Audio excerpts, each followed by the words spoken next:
doing it? Can you hear me? Guys, can you hear me? Are we live? We are live. We're back! We're back, people. I'm all over the place. Can you guys not see me? Please! Please, God! Gang, people, friends, acquaintances, and others. We are back. We are back. What's going on, guys?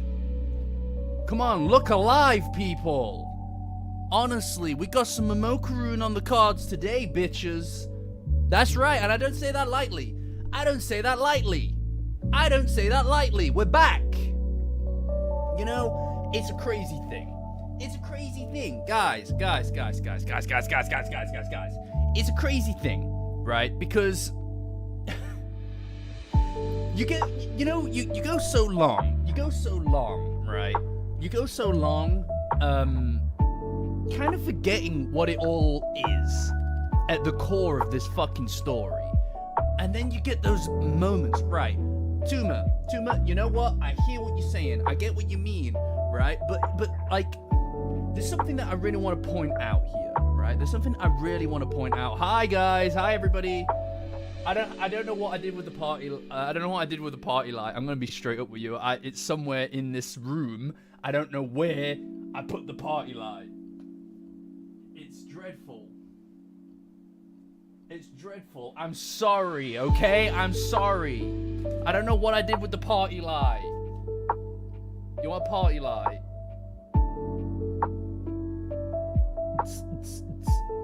There you go. There's your party light. I'll turn it off.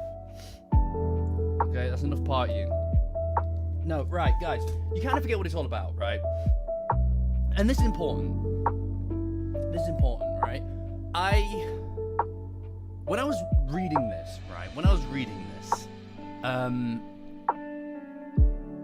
reading this today, something really struck me about that moment. Well, let's just say it. We know what it is. We're all here. It's on the thumbnail.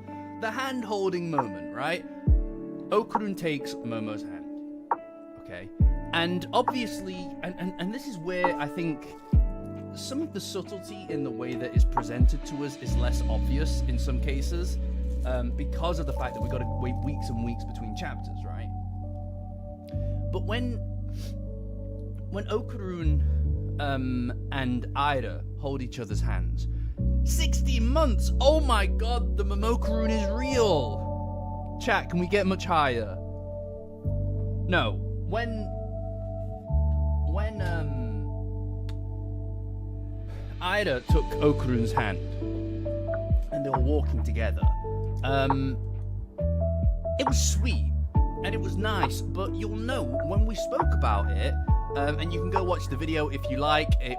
The Love Triangles video that I did, I don't remember what it's called. I changed its name so that it would do better in the algorithm. It's called Love Triangles Are Fine, actually. So you'll know that in that video, when I'm discussing it, is very much from Ida's position, right? Ida's point of view, right? Because that's her moment. That is her moment. That's Ida's moment. It's not really like for GOOOOO. It presents these two different paths, right? He can I did forget the name of my own video, that's true. It presents two different paths. By the way, I apologize, I'm a little bit sick, so, and I don't mean in the good sense, in the illest sense. I mean I'm the illest. You know what I'm saying? No. I'm sidetracking myself. I keep sidetracking myself. When examining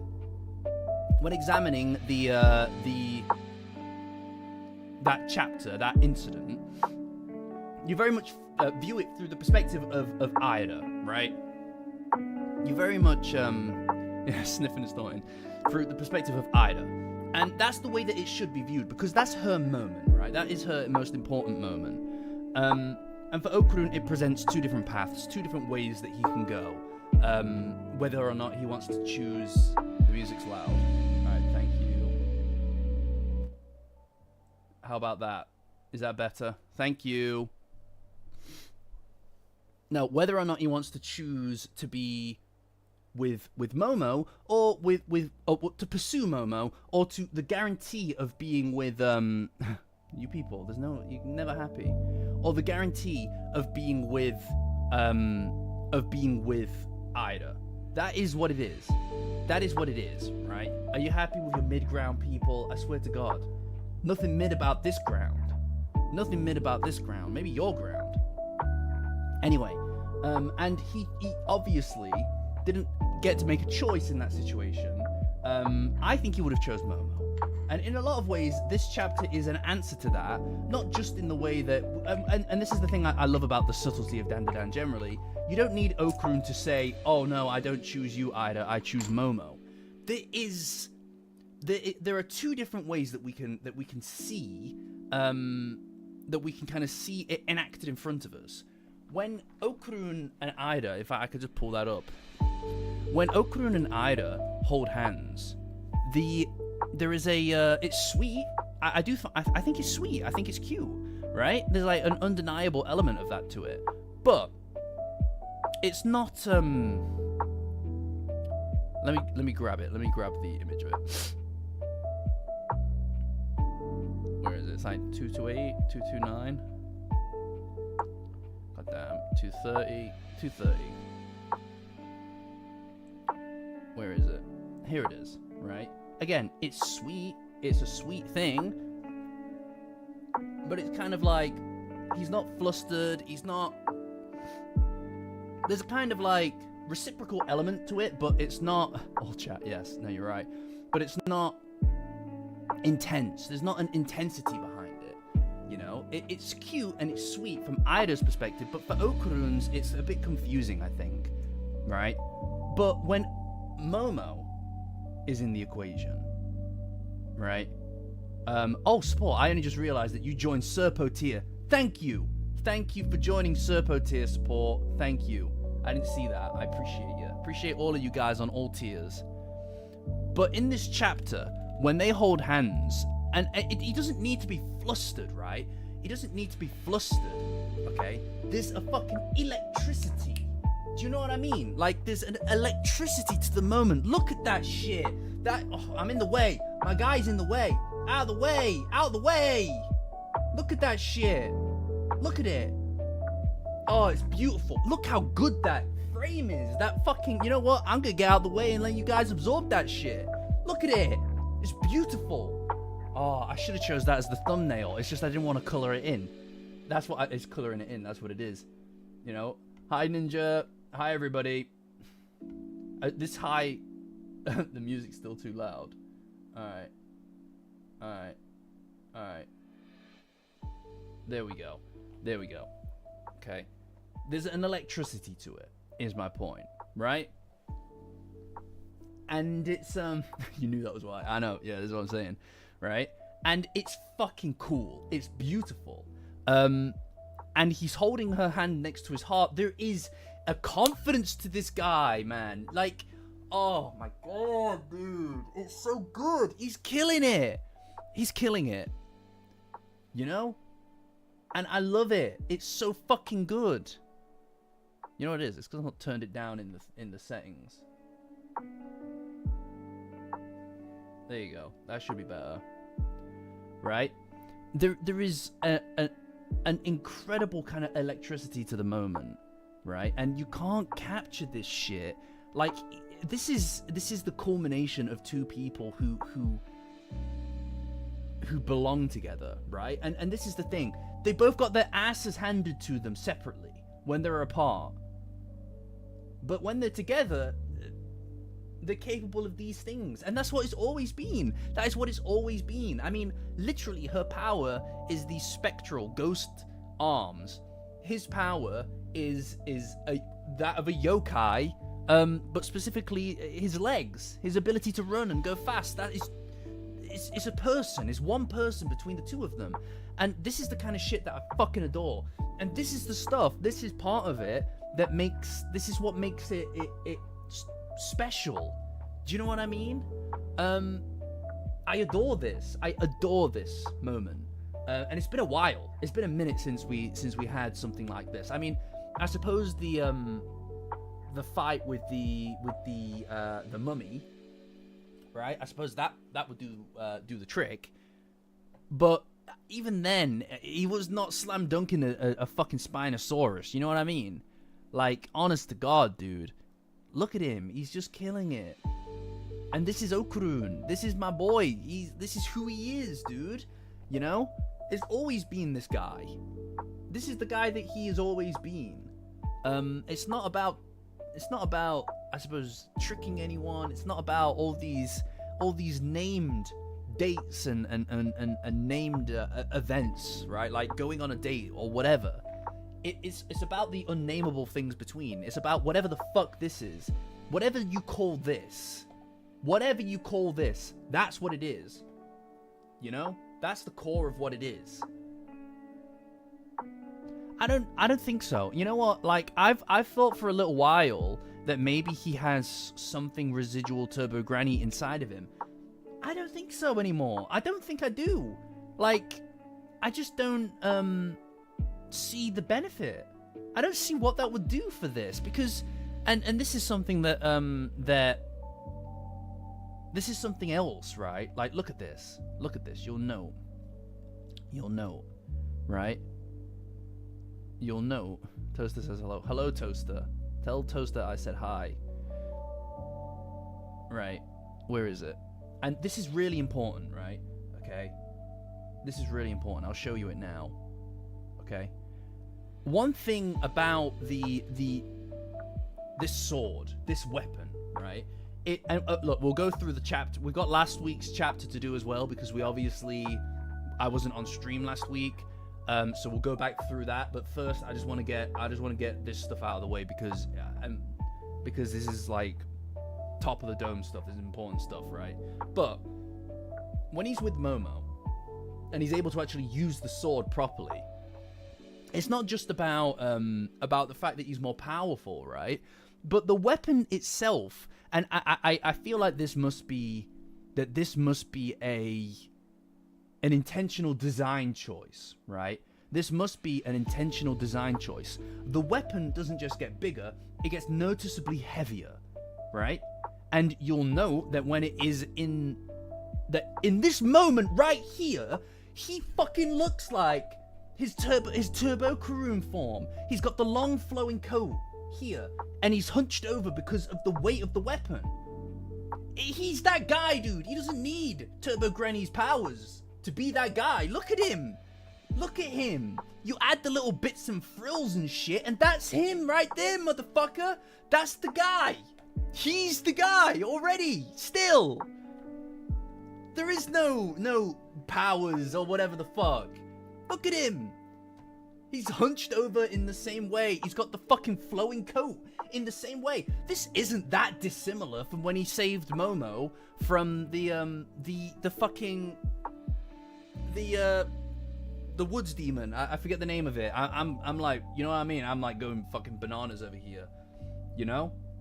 Like this is not a dissimilar moment. It's that same vibe. It's that same aura. Oh, thank you for the 5 membership support. Thank you. Holy shit. Holy shit. We're on fire today, aren't we? Thank you. I feel like, you know what I mean? Like, we've been away for a week. I'm fucking excited. That's it. The Flatwoods Monster. It's not that dissimilar from that moment. It's not that dissimilar from it. Look at him. Dude, oh my god. My god, dude. It's so fucking good. It's so fucking good. Watching the stream from the beach, I'm so fucking jealous. I wish I could stream from the beach. It's like, hold on, let me see. It's like, he doesn't need to be that guy to be that guy. You know what I mean? You know what I mean?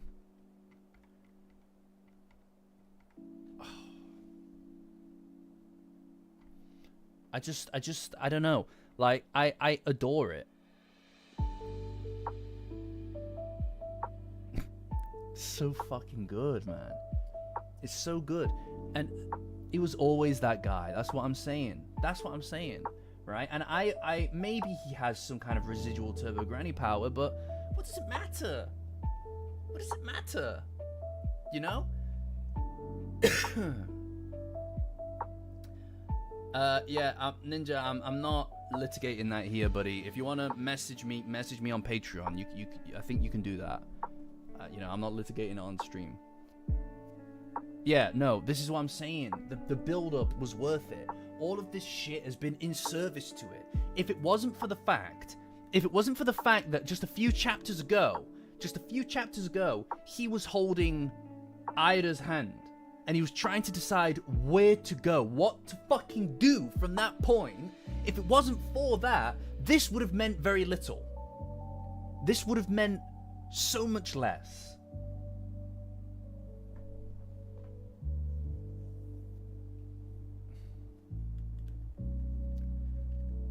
Do I think she's got her memories back? Why? What, 'cause she got hit on the head? I don't think so. I don't think so. Surely not. No, I don't.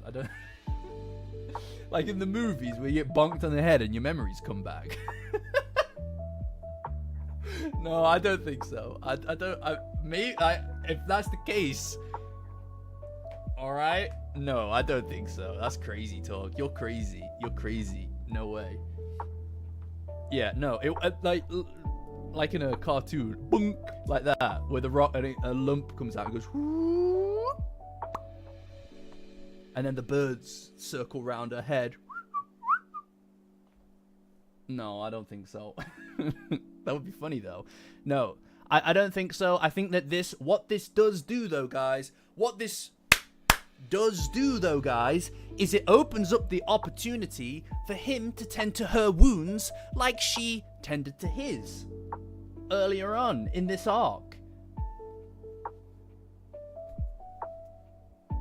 A reversal of events. It's a reciprocal thing. And if he's doing that and they're having a conversation, it'll be a very tender conversation. I'm gonna be honest, like, I don't know how Ida can watch this and not be like, I'm out of the game. Like, it's Jova, you know what I mean? I think that the love triangle stuff is just on its way out now, because you don't come back from this. It's, oh man, this was a fucking great chapter. And you know what it is? When I'm reading this, I'm in the Discord, right? So Patreon link in the description. Join as a free member to get access to the Discord. It's the best place on the internet for Dandadan. I am discussing this stuff there, but it's not the same as talking about it. It's not the same as absolutely freaking out about it here. It feels like I'm reading it. It feels like I'm reading it for the first time, you know? It's amazing. I love this. I also think that that would be too out of the blue for her memories to come back as a consequence of that. I do think that maybe, I don't know. At the end of the day, I think that she's going to look. Part of the reason that Momo was so upset in the first place about Okurun lying about the date. Part of the reason for that is because she doesn't. Gigi's dead. I'm sorry, Gigi's fucking dead, and I'm sorry to be the person to deliver that to you. He fucking died. He's been digested. It's Jova. No, but yeah. So part of the problem was that Okurun, that Momo, didn't believe Okurun actually saw her as particularly important, right? When he said that he was in love with her, she basically that got rolled back by the fact that he said he was joking about it, or whatever, or that he was going out with. She saw him with Ida, right? But this is him putting it all on the line to save her in that last moment between life and death. And he's a powerless guy. He's as powerless as she is, really. I think that that's a testament to the truth. I think that that's a testament to the fact that he was telling the truth. You know? The evil Ino. That's crazy. Pooped. Yeah. He's gonna be buzzing. He's gonna be buzzing in the poop. He's risking it for a biscuit. That's what I'm saying. You absolutely do not say that. That is a Britishism. Yeah, he has a lightsaber. But you know what I mean? I genuinely believe that the only reason that he has that lightsaber is powered is because of him and Momo, right? I believe that the two of them working together is what makes it work. In the same way that their powers really were complementary of each other. They need each other. They need each other. Absolutely. It was a great chapter. Yeah, and he's also spewing his guts up, right? He's currently in absolute immense pain. Also, BCX, I just saw your donation. Thank you, dude. Yeah, the ship is on track. We're back on course, baby. You know what? I'm gonna say it. We never were off course.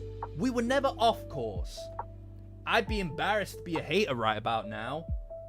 All right, because I feel like this has always been on the right course. It's always been on the right course. All that stuff before, but this is how it goes, right? This is how it always goes, because you build up these frustrations and the slight annoyances at what's happening. They're littered throughout it, but when that happens, that frustration is all part of that kind of climactic catharsis that comes about when the thing that it's been leading to happens. You know, Okarun and Momo being separated for almost all of Danmara had it was the most, almost, I'd argue, up until recently, it was the most frustrating part of that saga, right? Of that the Ball saga, the Golden Ball saga, right? It was the most frustrating part for a lot of people. But it ended with catharsis. It ended with such a fucking explosive, magnanimous confession, right? And it you wouldn't have got that otherwise, right? Like I was reading an article, I think it was an article or a tweet or something like this, that Tatsu was discussing the confession, right? He was discussing the confession, and even he didn't know he was going to add it in. It just felt right. And that's how you know, right? Because they're separated for a very long time. They can't be together for a very long time. And then when they come back together, all of that, that space that they had between them, the time and space between them, it collapses into this fucking singularity, you know? And it's and the bigger that space, the more time in there that needs to get collapsed into that one point, that singular point, the bigger it will be, the stronger it will be. You know? God damn, dude.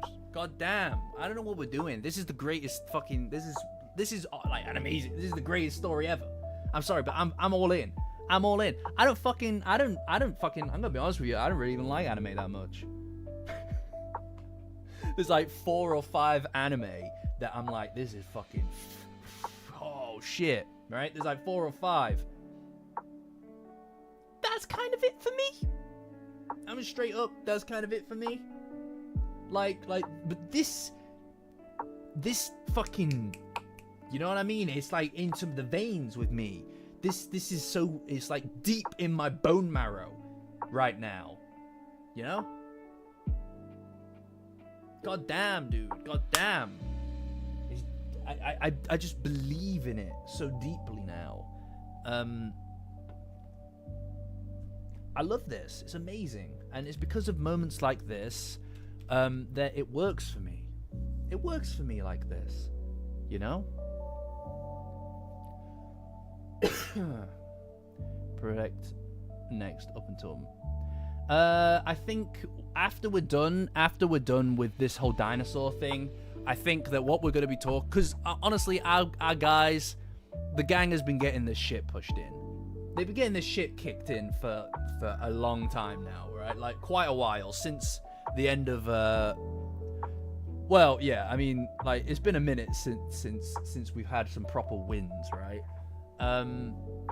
like, I suppose tactically they've won battles, but strategically they've been absolutely hammered recently. I think that after this dinosaur fight, we're going to get back to the house, and all of the gang are going to be back together for a while, right? Everybody's going to have a moment to kind of discuss things. I think we're going to learn stuff. I think Turbo Granny will be there, and we're going to learn stuff about backstories, that kind of stuff, right? We're going to learn a bit of stuff. And then I think it's honestly time for a counterattack. I think we're going to get maybe some degree of explanation as to what's going on with the memory loss. Probably from Turbo Granny. We need to justify bringing her back, right? Turbo Granny's back. I think it would be a mistake to not make use of that. I think Turbo Granny will have some degree of answers as to what's going on. In a lot of ways, right? In a lot of ways, what we're seeing here with everything since Danmara is how absolutely lost these guys are without Turbo Granny. You know? Like, they have no information. It's been kind of difficult. Just generally, it's been very difficult. It's been very difficult for everybody since Turbo Granny left. They're gonna have a full house, but in my opinion, it's also gonna be this. It's also gonna be this kind of like opportunity to see where everybody's at. I think we're gonna see some sweet stuff between Momo and Okarun. I think they're gonna have a little bit of time together. I think. Now, look, I'm gonna be straight up with you guys. This is bordering fan fiction. This is bordering on fan fiction now, right? But I'm thinking we're gonna get a see you tomorrow kind of thing. Okarun's obviously gonna be familiar with the whole concept of it, and maybe he's just gonna be like too awkward because he's gonna be just like, I'm just gonna say bye, because he's obviously pushed himself onto her too much in recent things. In recent chapters, he's kind of been too forward with her. I think that she'll initiate it. I think she'll initiate it. You know, that's what I want to see. That's what I want to see.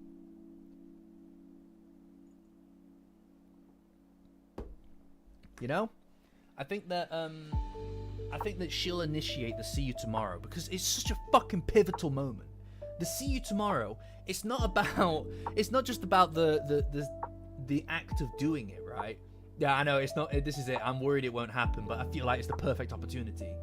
It's not just about the act of doing that, right? Like how sweet it is that they do that, but it's also the fact that it's for Momo anyway, as she is currently. It's about this desire to return to each other the next day, or whenever they see each other, like the next day.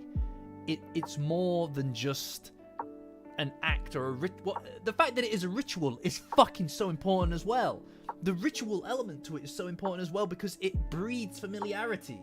You know, it shows that the two of them are so deeply entwined with each other that they have rituals with each other. I mean, if you're close to someone, if you're close to someone and you have nicknames for each other, if you have jokes that you make together, these things are ritualistic in the design because it breeds a familiarity with each other through a comfort kind of like process that the both of you are familiar with, right?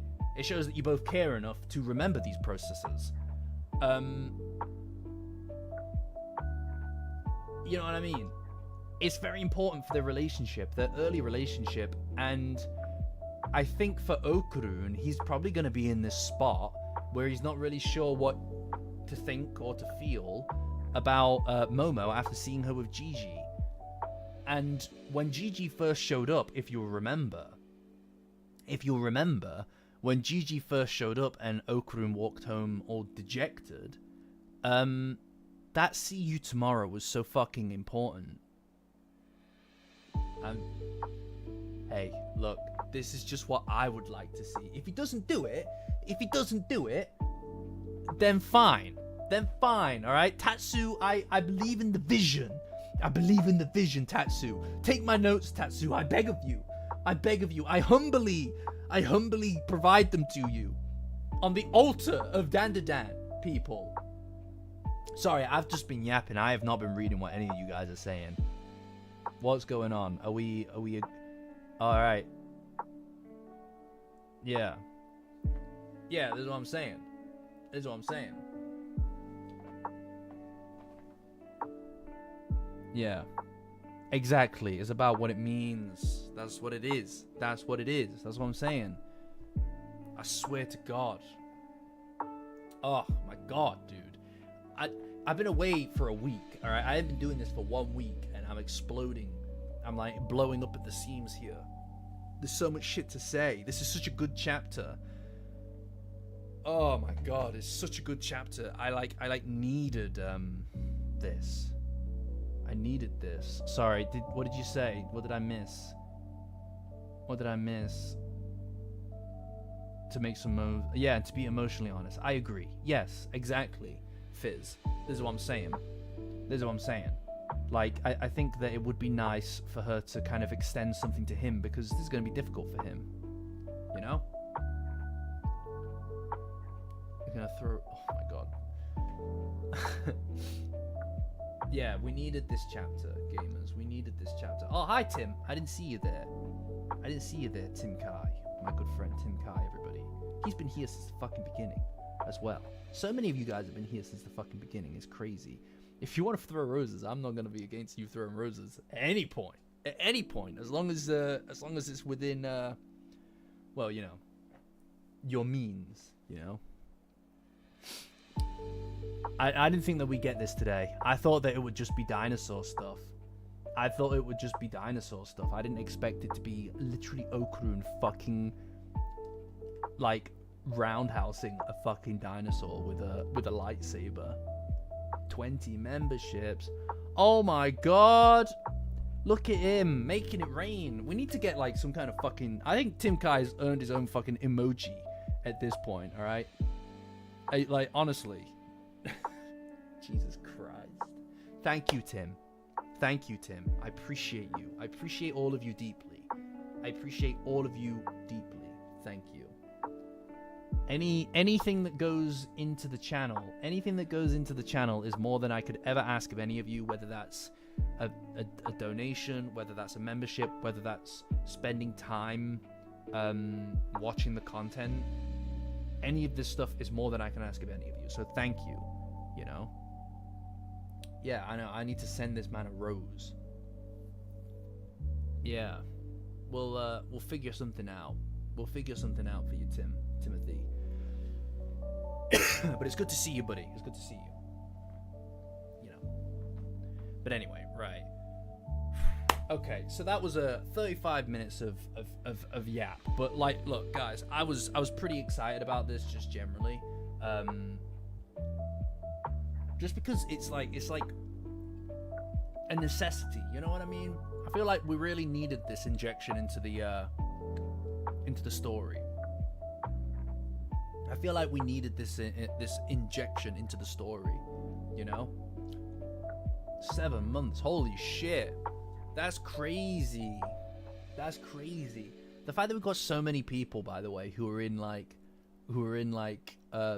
Zuma and Vamola tier is crazy to me.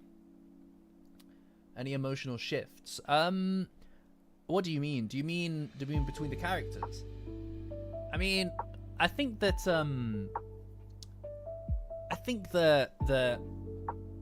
as far as the characters kind of relationships with each other, I think that, you know, it's hard to predict exactly what's going to occur with this kind of thing, just because I didn't expect this today, right? I didn't expect this to happen today, but I do think that part of me hopes that Ida and Gigi kind of just get it without needing to be told. I don't see that the rejection, especially after this event today. After seeing this event today, I don't know that they need to necessarily be told when it's kind of so obvious. I would really appreciate it if they could just kind of see it and acknowledge it, and then we just move on, you know? Because I think that would make the most sense. maybe she needs to be told, maybe. But again, Ida's grown a lot as a character, right? Ida's grown a lot as a character. Like, the fact that she was able to actually vocalize what it is that she feels, and tell Okurun that before she was holding his hand, rather than just appealing to what she would think is his perfect girl. Like, she's kind of chasing that feeling that she got when he kind of when he complimented her after the Tulpa fight. That's the kind of feeling that she's chasing. I think it would be great character growth for her to kind of just get it and to be like, you know, I understand. You know what I mean? I think that would be, because she got two birds with one stone. You know, like, I don't see anyone being able to confront Ida without it becoming a big thing. If someone confronts her, it's likely to become a whole ordeal. And there's enough people with smoke for my girl right now who would just have more smoke for her if that was what occurred. I don't see that we benefit much from the characters falling out over it. Like, think about it. Momo and Okurun kind of getting together is going to be a victory for all of us. I don't know that I want to spend the time worrying about what they're going to say to Ida. Like, I just don't see the benefit of that myself. It would be tidier, much neater and much tidier if she just gets it. If she's just like, you don't need to say it, I already can tell. And then express that, you know, she feels how she feels about Okurun. That's not going to change. But he doesn't feel the same, and she sees that, or can at least see that he cares about Momo more. And then you've got multiple different things right there. Is you've got Ida growing as a character. You've got Ida also affirming her friendship with Momo. This is another thing that people kind of talk about all the time, is Ida is in some capacity a bad friend to Momo. You would be seeing her not be a bad friend to Momo. And 3, you don't need to worry about the interpersonal conflict between the characters as a consequence of them getting together. Like, the fact that the idea of the characters getting together and then it becomes a bad thing, something that we can't just celebrate, you know what I mean? I'm not sure. You know? Yeah, I don't think that we're going to get any of it right now. I don't think we'll get any of it right now. You know? And it'll be a personal moment as well.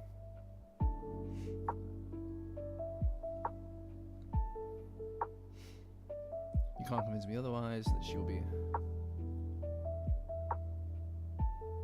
Well, I mean, I think that for...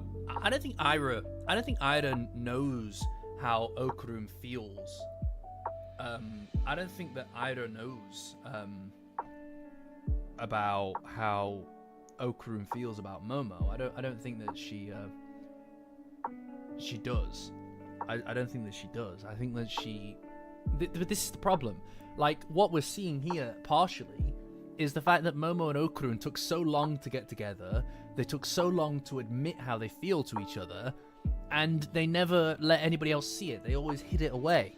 And now, because one of them has amnesia, you're seeing the downsides of this methodology, of this way of behaving, of hiding or acting like it's something to be ashamed of or embarrassed about, or unable to just tell their friends how they feel about each other.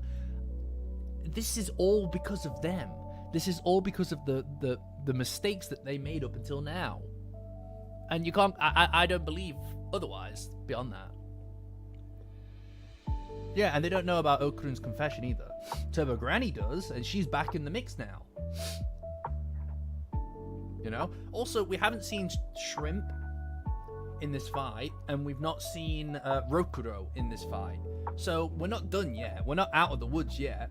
All of this stuff has at least probably like 2 months before we get there. At this rate, we've probably got a solid 2 months before we get to any of this stuff, unless we do this in battle. I don't know anymore. You know? I don't know anymore. I'll tell you what I do know. Is that these Haribo pencils are fucking delicious. God damn. These are good. And I'm not being sponsored by them. Nobody sponsors me for anything.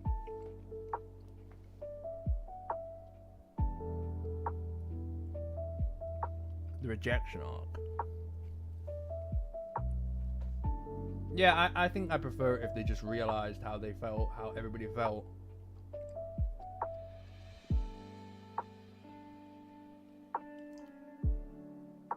Eating pencils. Yes, I am. Yes, I am. Wooden pencils. Yeah. Yeah, we're gonna get to the chapters. Hold your horses. Hold your horses. It's only been 40 minutes. I didn't realize I was on a time limit, guys.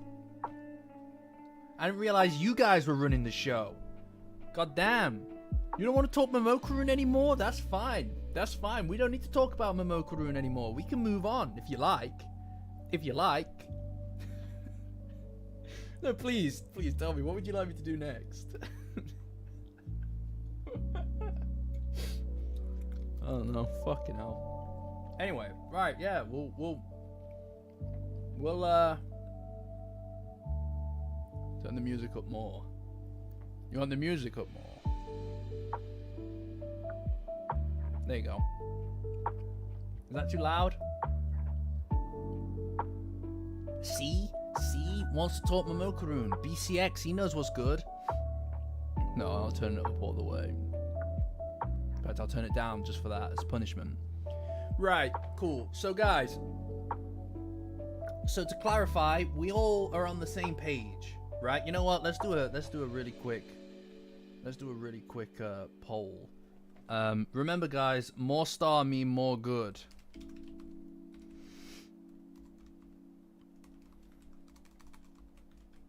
More star mean more good.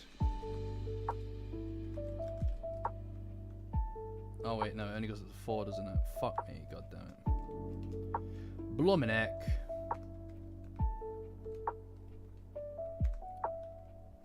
I tell you what, this is a pain in the arse. I wish the polls were easier. There you go. Take your vote. Take your vote. No, I'm very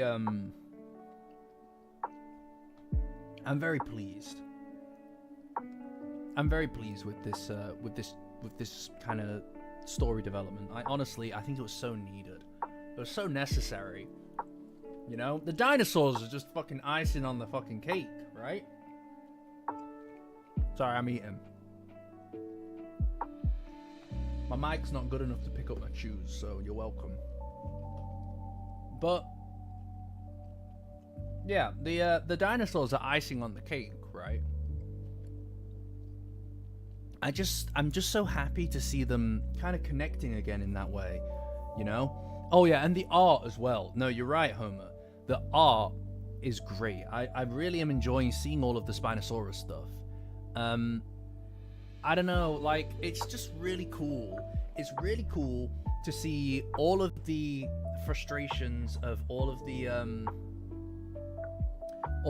frustration that's built up through all these past chapters, all the hand-holding stuff, the pairing off with the other characters it was driving everybody crazy. It was driving everybody fucking crazy. And it takes that and it builds on it and turns it into this. It's amazing. Yeah, to draw the dinosaurs. Scalabee, you know what? You're not wrong. You're not wrong. Gerard, thank you. That's very kind of you. That's very kind of you. I just write what I feel. You know? Like, I know that's a kind of like a shitty answer, but I just write what I feel. I studied like you know, humanities, like media communications, that kind of stuff. So it's just always been my interest. I just write what I feel about something, for the most part. But thank you, I appreciate that. I always appreciate any kind comment about the stuff that I make. Thank you. It means a lot to me. That's very kind of you. Yeah.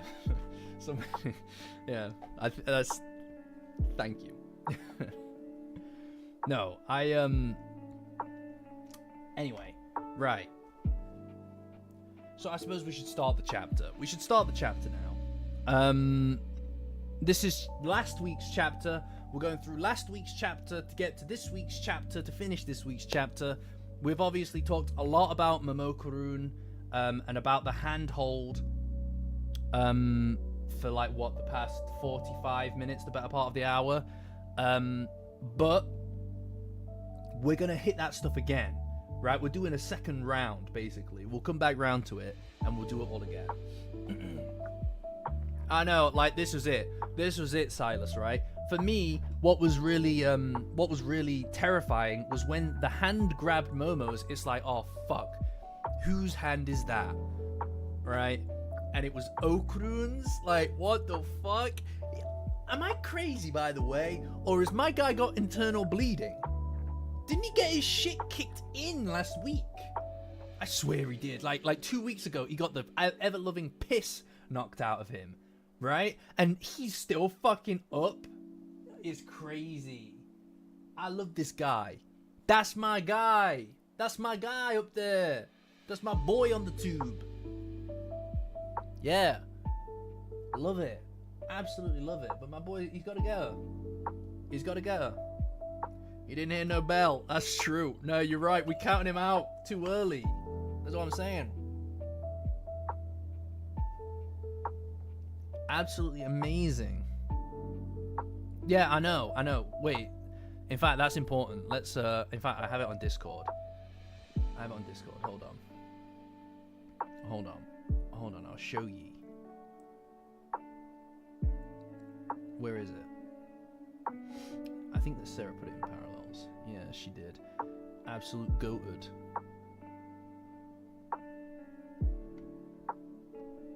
Alright.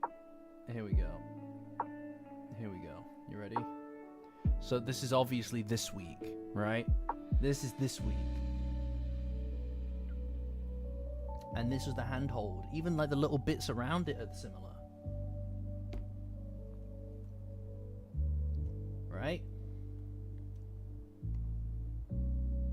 It's the same like height difference between the characters as well. Oh, you love to see it. You love to see it. I swear to God. Alright, let's end that poll. Yeah, it's definitely a delicate handhold. Yeah. I mean, it's a lot of things. It's a lot of things all wound up in one moment, right? All those different handholds. But what matters, and this has always been the case with Dandadan, right? Like, this has always been the case of in Dandadan. But what happens is you'll get the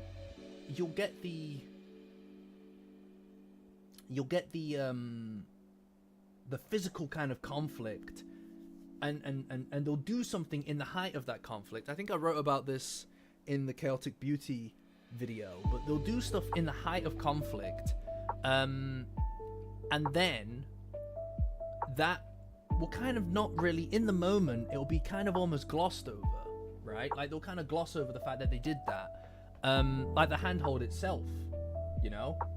And then or like, you know, when they looked into each other's eyes in the handhold before they held each other's hand in the tunnel, or the hug they hugged in the height of the adrenaline of the Cursed House arc, right? And that kind of thing, it just didn't actualize until later. Like, these things that they do in the height of conflict always kind of come back around. Do you know what I mean? Like they always come back around, and they mean more. They're more tender when they're done outside of fights. Hi Jersey, what's good, dude? when they're outside of fights, it means more. It's more tender. It's more gentle, and it's more loving.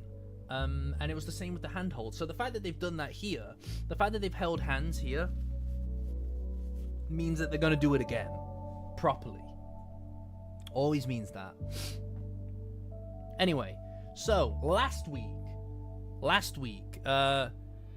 Yatagarasu, he gives that guy a big wallop. I don't remember who he is. I don't remember what his name is. The guy who hangs out with the SEAL man, with SEAL Team Dicks.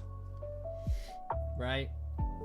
What was his name? The guy who hangs out with SEAL Team Dicks.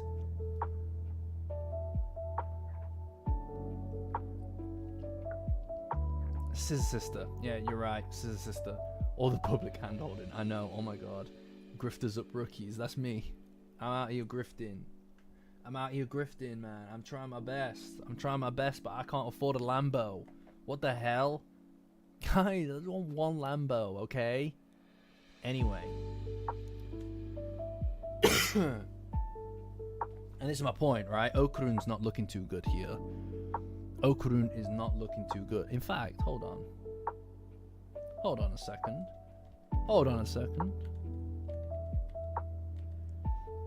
Wait, do we have last week as well? Do we have the week before that as well?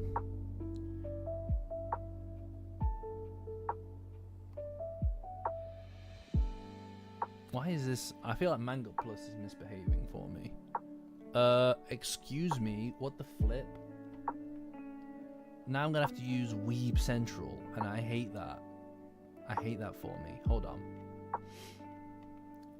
I'm trying to get a good perspective on Okurun here. Where is he?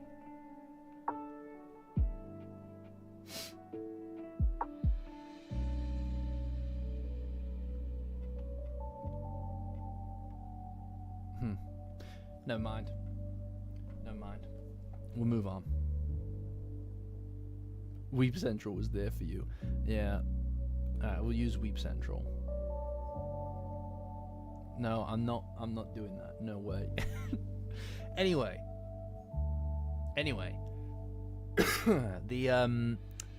Yatagarasu starts beating the shit out of them, and then he tells Ida and Okurun to leave. Specifically to Ida. She said to take her boyfriend to the barbershop. So that's where Kinta is. That's where Vamola currently is as well.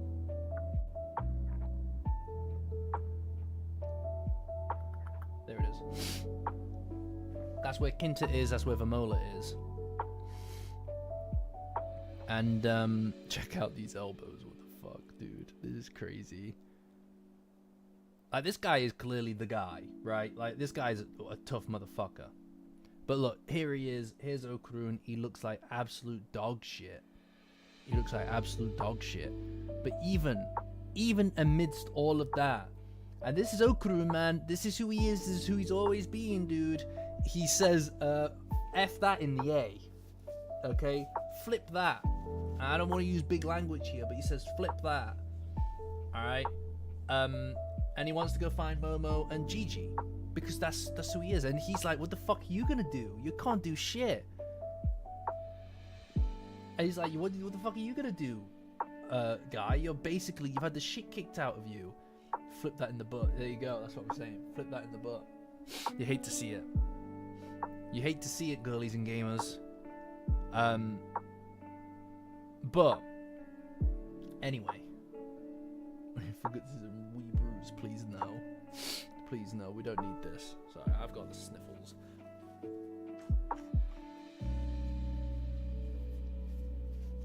Anyway, meanwhile, over in the dinosaur exhibit, the fucking.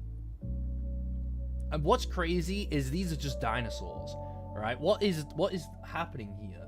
Is it like some kind of? Because it was the dinosaur bones, right? It was the dinosaur bones that turned into dinosaurs. Do they have some kind of like ray that de-ages them or something, right?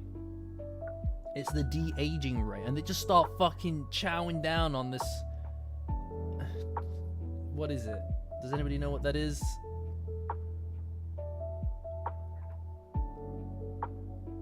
It's not a Triceratops, is it? I don't know. I don't know my dinosaurs, alright? It's just dinosaurs. Yeah. Use that ray on on Gigi's remains. That's crazy. That's crazy that you said that. Yeah, somebody get Sarah. Somebody get Sarah and we'll come back to this. Anyway, Momo is hiding. And I love this. Like, she thinks back to fucking Gigi getting fucking chowed down on by a herbivore. He got chowed down on by a herbivore. I mean, he's going to break out of it, obviously. It's probably the evil eye that's going to break out of it, right? You know? Dino tier list when? Oh, yeah. Nah, call me basic, right? But I think T-Rex is too badass. I'm sorry, but it is. I'm sorry that it is. I watched a documentary recently. On dinosaurs. I think it was on Disney Plus. And when the T-Rex showed up, it was like the fucking bomb. It's like, this is the main event. This guy's the main event. You know what I mean? Hi, Zero. Speaking of the main event. Hi, Zero. Anyway, Gigi's fucking consumed, and is now dead. And he's now dead. He got eaten by a herbivore and he's dead now. It's a shame, really. And Momo's upset. Momo's quite upset about it, understandably. This is the worst fucking time. She's having the worst time, right? Momo is having the absolute worst time of her life, just generally speaking, because she doesn't fucking know what's going on. She has no clue what's happening. I mean, everybody's kind of confused at what's happening, but they have a good idea that oh, these guys are after powers, right? These guys are after our powers. This Momo, this version of Momo, she's not got any skin in the game. She's just fucking confused all the time. You know? I do like Triceratops. But that's just because I know it. You know what I mean? Anyway, she gets her little whistle that she got from Kirkakes back when. So that she can call and get them to come and help. Which is another thing. This fight, I feel like, is going to be quite a big one at this rate. Now, obviously not Space Globalist big, but I think this is going to be quite a big fight because there are quite a lot of pieces that are all in play at the moment. You've got Shrimp, you've got Rokuro, you've got Yatagarasu, you've got... Like, part of me thinks that the reason that they have the whole barbershop thing is to get some people out of the game, right? Because you got so many characters that you're juggling. Gigi needs to come back into the game, obviously. You know? So there's quite a lot of players all on the board at the moment. But anyway, this is quite good because it feels like quite a horror situation. I mean, I think with people's powers, the problem with powers in any kind of medium like this is that when you start to develop the characters with lots and lots of powers, sorry, I just realized I had not given you guys the link, by the way. If you want to go along with what I'm doing, feel free. But like when you give people powers, they become arguably too impervious. Unless, because then you get worried with like scaling and stuff like that. You gotta have, like, they wouldn't, like Velociraptors, Momo with her powers could have taken Velociraptors, right? Okurun with his powers could have taken Velociraptors.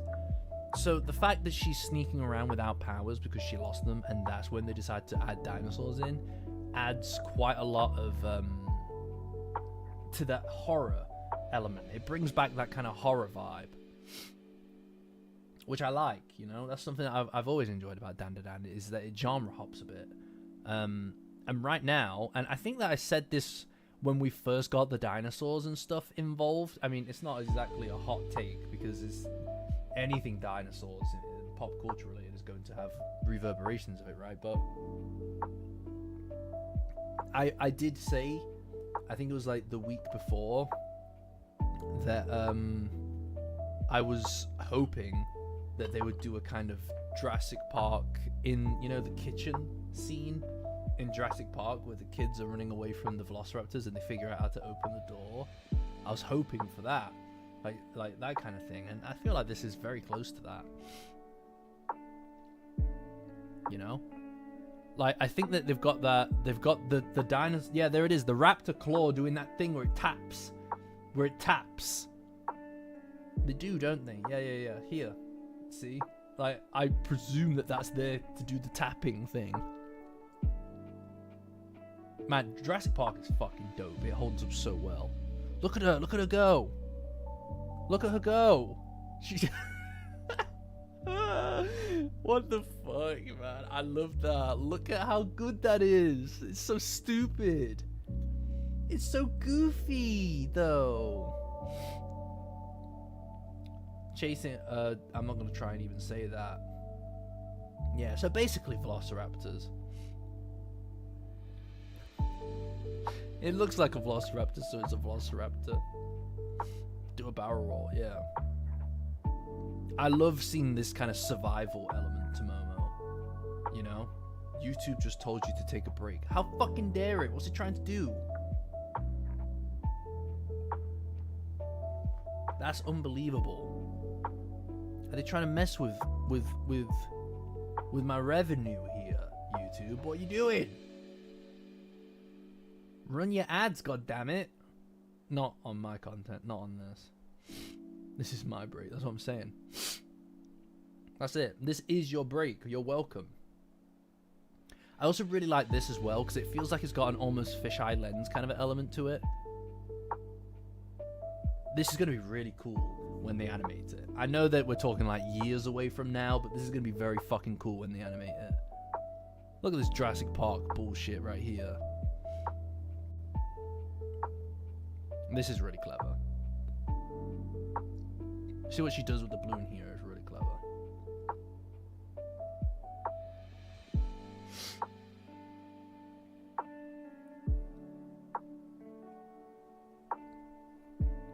Yeah, this is really, like, genuinely really interesting.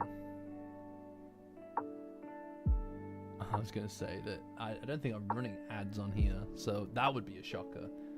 YouTube, where's my cut? Gonna be 40 when this is. Please don't say that to me. Please don't say that to me. Have respect. Have respect for your local rookie, okay?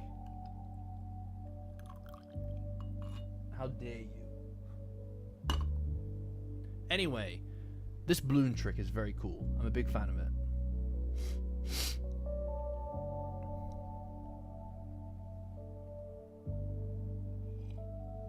I mean, I feel like this chapter, like, I'm quite keen to just get onto the next one because that's the one that's fresh in my mind. But this chapter, look how cute that little guy is. This chapter is very visually appealing, you know? You can kind of feel how dynamic each of the scenes actually are, right? Like, you can tell how this scene goes down.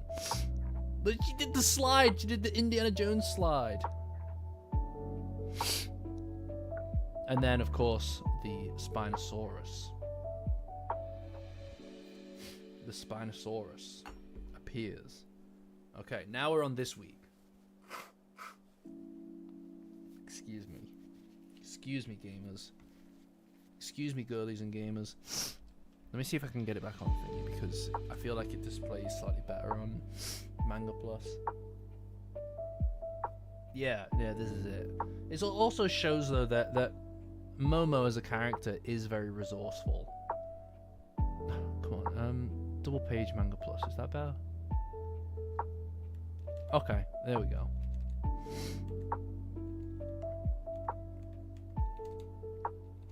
Okay, right. Okay, we're back. I figured it out.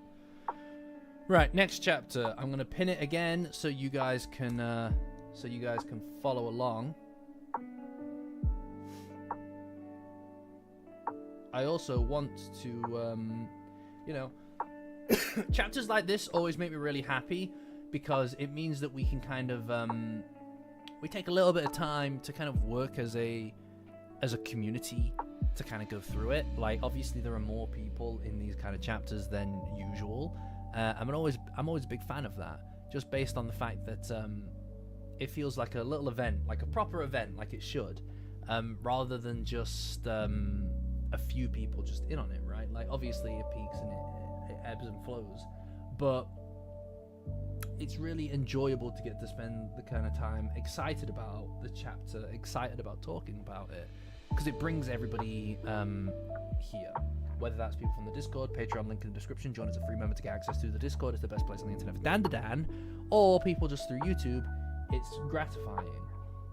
So I just want to take a second to shout out the people on the Yokai Power tier user thingamabob, the top tier patrons and YouTube members: Tim Kai, Mr. Cornick, 720, Angle, Bartholomew, Blissy Cat, Charles Grousington, Danny Dan, Fifth Gram, Jersey Backy, Old Toaster, Orbist, Phantom Support, Quentin Tarantado, Wondrous Jellies, Your Favorite Scented Candle, and Zero. Thanks, guys. You know, you keep the lights on around here. Anyway. So, she slid last week. She slid underneath the closing gate, and then I did get Pickle. I got Pickle right at the beginning. It's not my fault his name is Mr. Cornick, is it? It's not my fault his name is Mr. Cornick.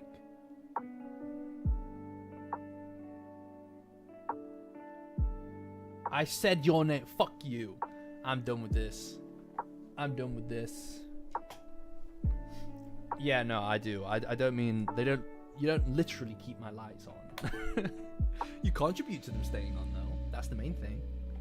You contribute to the content. That's what really matters. It helps me justify doing any of this. You know what I mean? Anyway, I'm happy that you are here, BC. So she slid underneath the gate and then was met with the almighty Spinosaurus. And straight from the fucking get-go, right? Straight from the get-go. Look at this. Holy fuck. How good does this look? How good does this shit look, man? You know? It looks amazing. You know what it is, right? I genuinely believe that Tatsu was probably watching something, like Jurassic Park, and then he was like, fuck, I really want to draw dinosaurs. Now.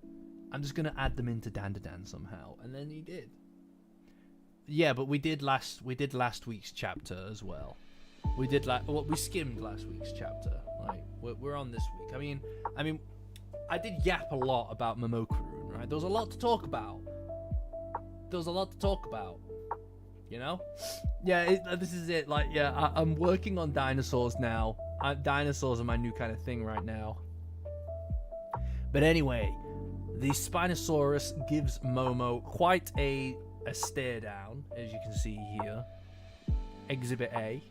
I had to get a laser pointer. You did miss the Momokurun yap. There was a lot of it, so you might need to go back and rewatch it. Look how good this is. Fucking hell. You know what it is, right? Like, very frequently, when you see dinosaurs and stuff, you kind of think to yourself, a lot of the time they don't look as animalistic as this fucker does here. Like, that is crazy. Look how good it looks, dude. What the fuck? What the hell? What are we doing here? Tatsu, what are we doing, dude? What are we doing? Holy shit. Someone fucking get this guy a holiday. No, not actually. We can't take another hiatus. But it looks monstrous. Very animalistic. Also, Momo has such a defined run now. This is just her run. This is the Momo run now. I do wonder whether or not he just sticks to that for... Yeah, I'm sorry. I'm sorry about the hiatus thing, guys. I'm sorry about the hiatus thing. All right, if it happens, I'm so sorry. This is hilarious. This is so fucking funny. Like, when you read this, it feels like you can see what's happening. Like, the "so screwed" really carries. You know, it really carries the kind of vibe of the moment. It feels almost cartoonish. Because, like, she did not expect to run into dinosaurs today. You know what I mean? Well, she did, but... She did, but, like, not the actual... You know what I mean? Like, the skeletons of dinosaurs.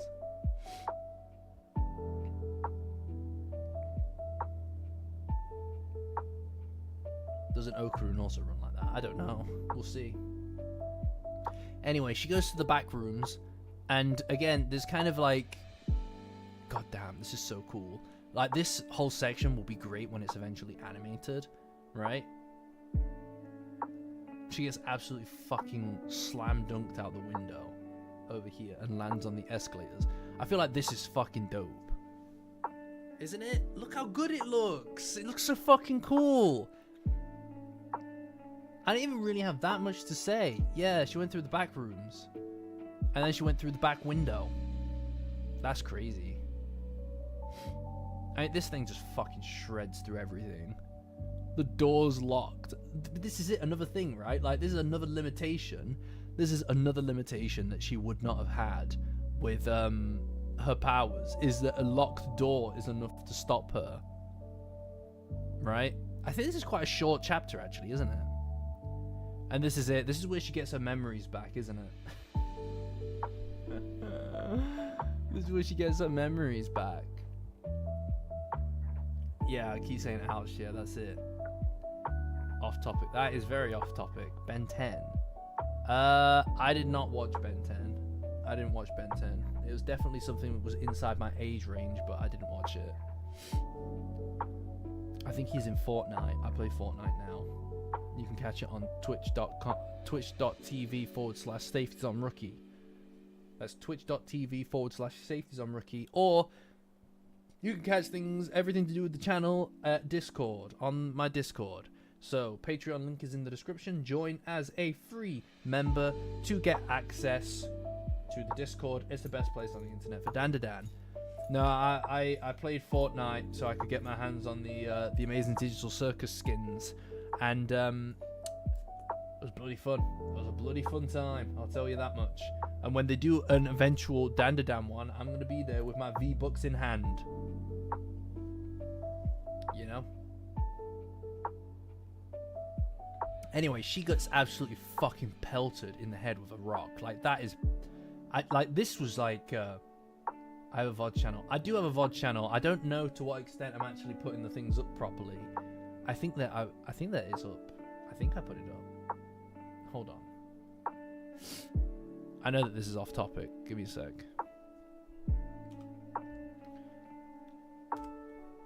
Like, I intermittently will post on it. See? Come on, fuck off.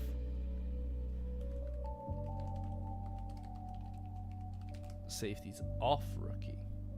No, safety's on, rookie shows up. Alright, well that's useless. Useless. It doesn't even show up when I search exactly for it. That's crazy.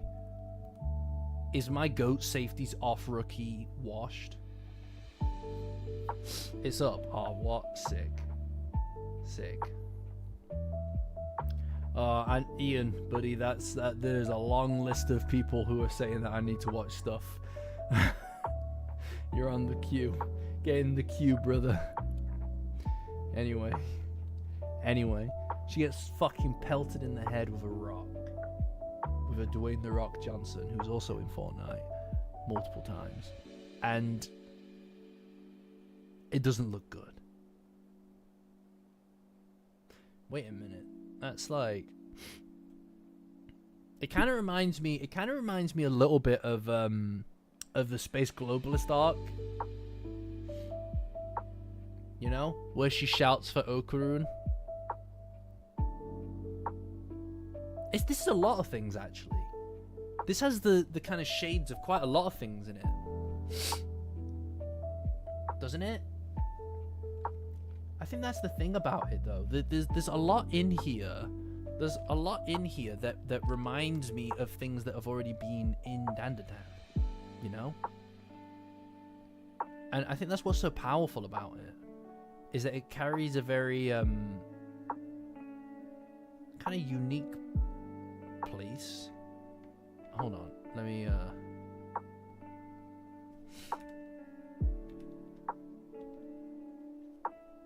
like, it reminds me of that part, you know, where Silky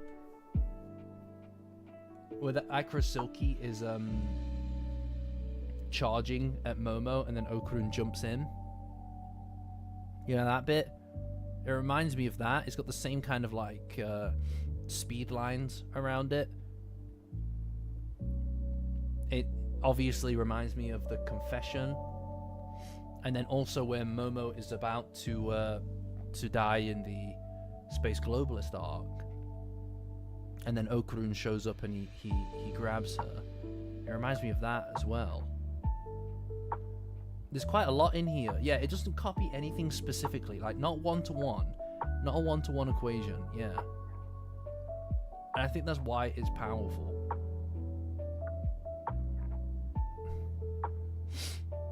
Because it doesn't feel the need to do that. I'm just trying to find it now.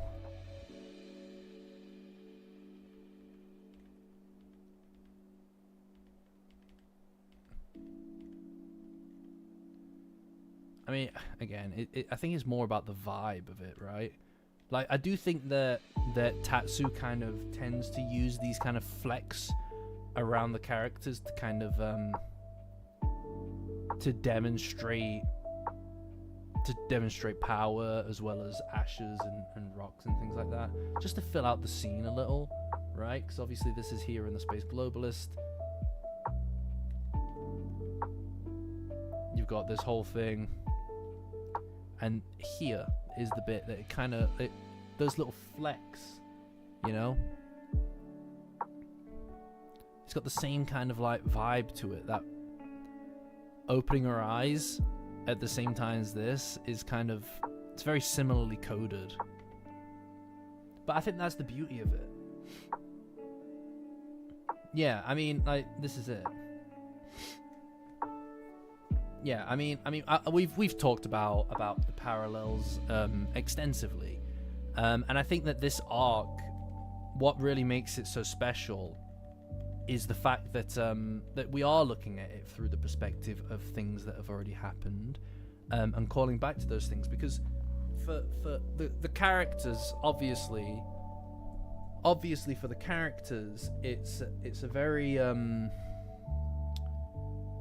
or at least for Momo, she's got kind of shadows of memories rather than actual memories of events. So seeing things that kind of are similar, evoke a similar feel, vibe, as it were. Yeah, you're right.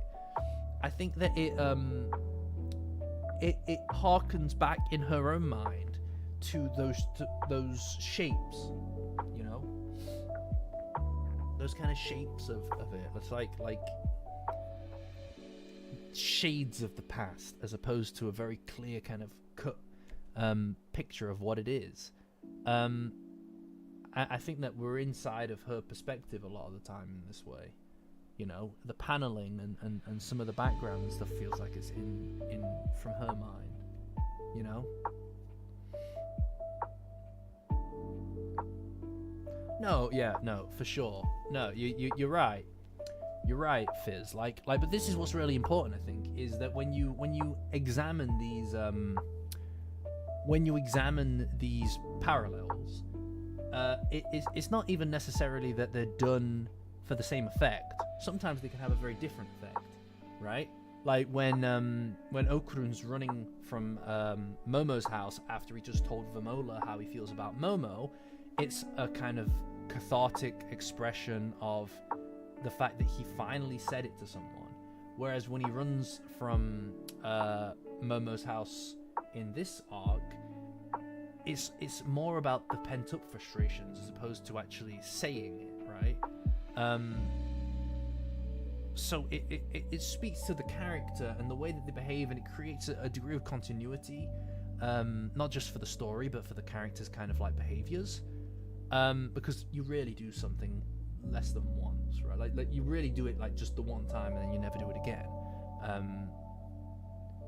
So it's interesting, but I think what's really important here is the handhold, right? Like, I mean,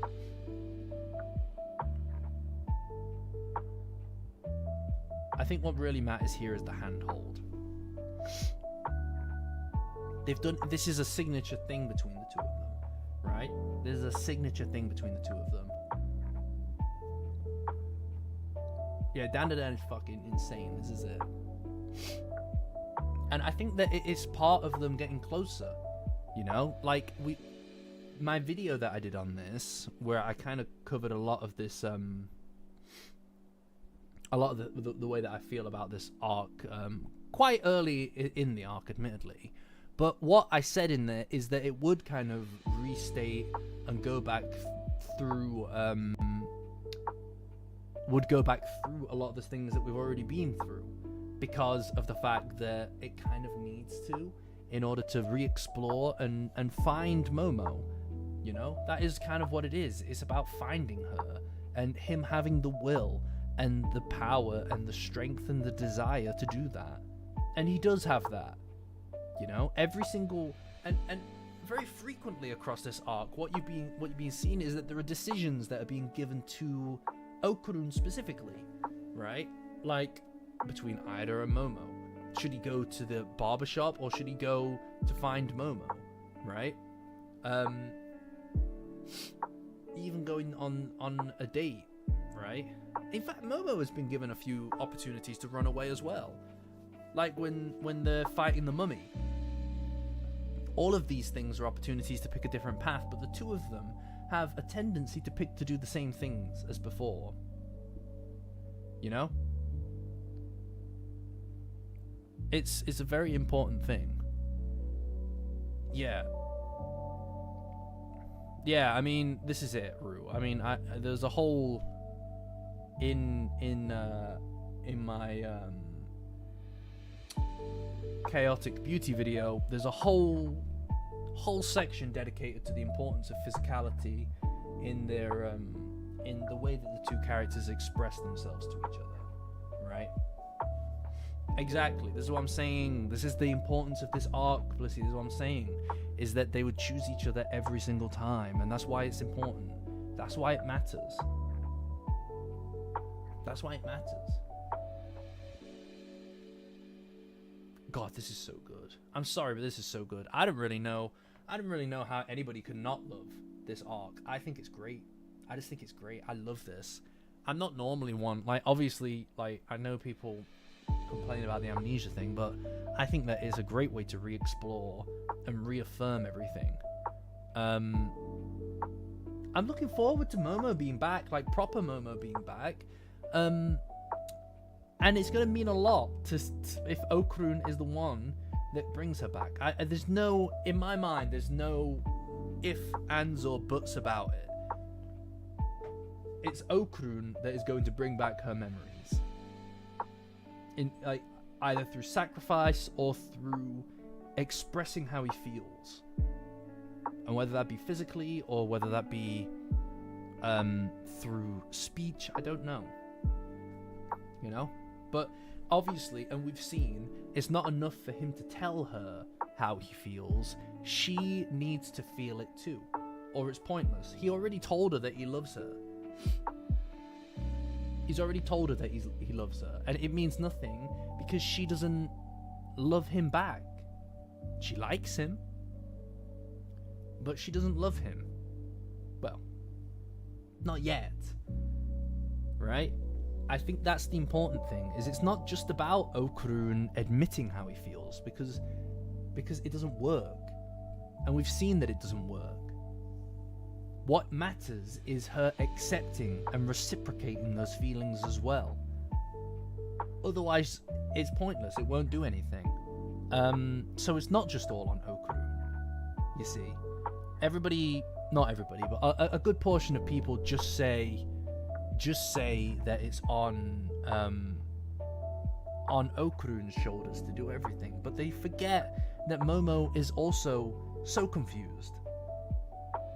You know, that as well, Fizz. Yes, I think that this is a great opportunity to explore the rest of the cast. I mean, like this has been a great opportunity to explore the rest of the cast, and they've done it.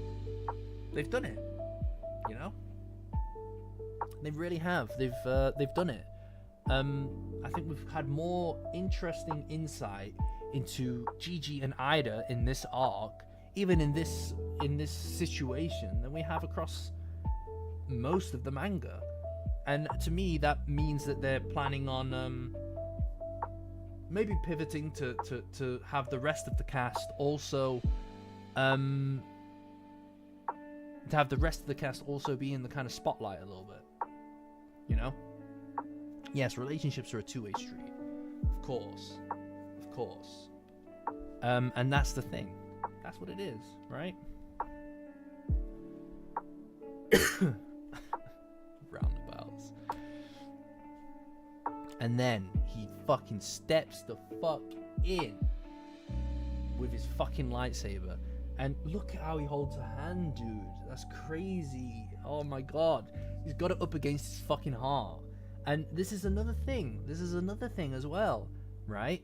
Like, for Okurun, for Dandadan, that feeling of his hand against his heart has been quite an important recurring thing as well.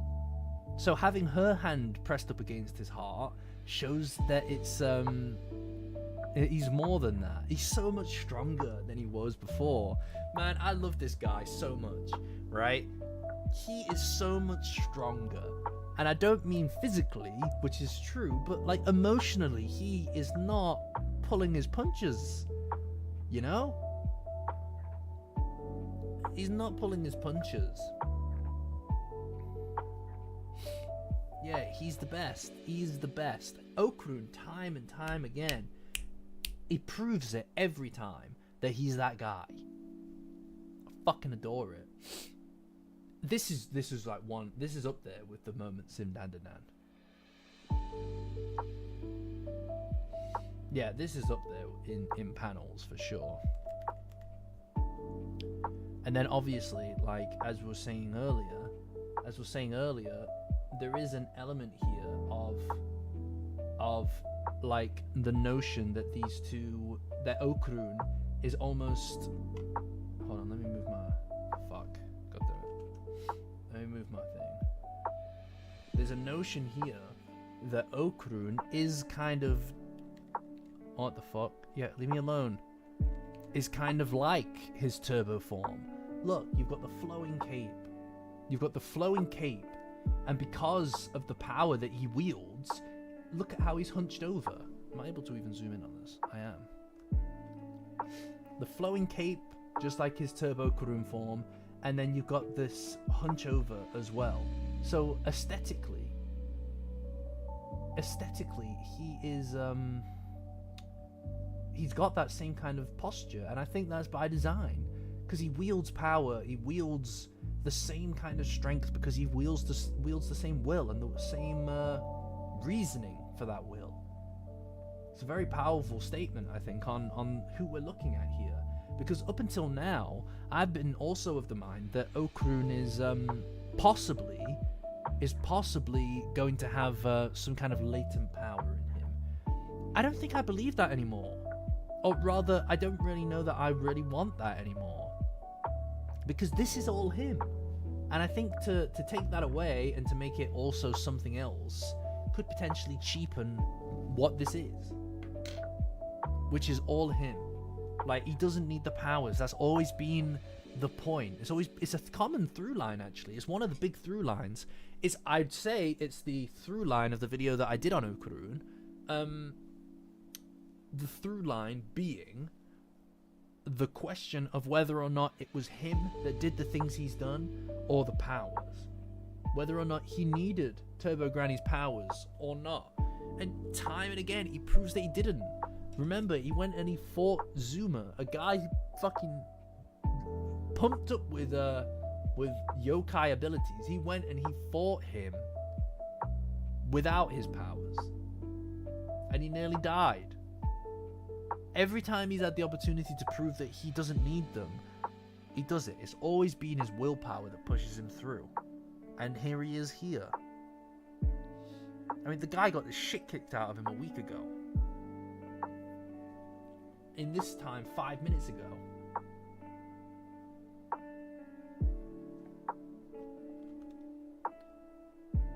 And then Ida also shows up and she survived and says, and this is important. This is important as well, right? This is really important as well. She is the one that basically lets Momo know that he. Oh my god, it's so good. Look at it.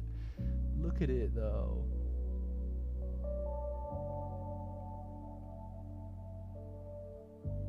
That she lets her know that it was Okrun that decided to come and save her. Look at that shit. Look at him. He's so fucking smooth. He's so smooth, dude. Look at him go. Let's go. Let's fucking go, dude. Oh my god.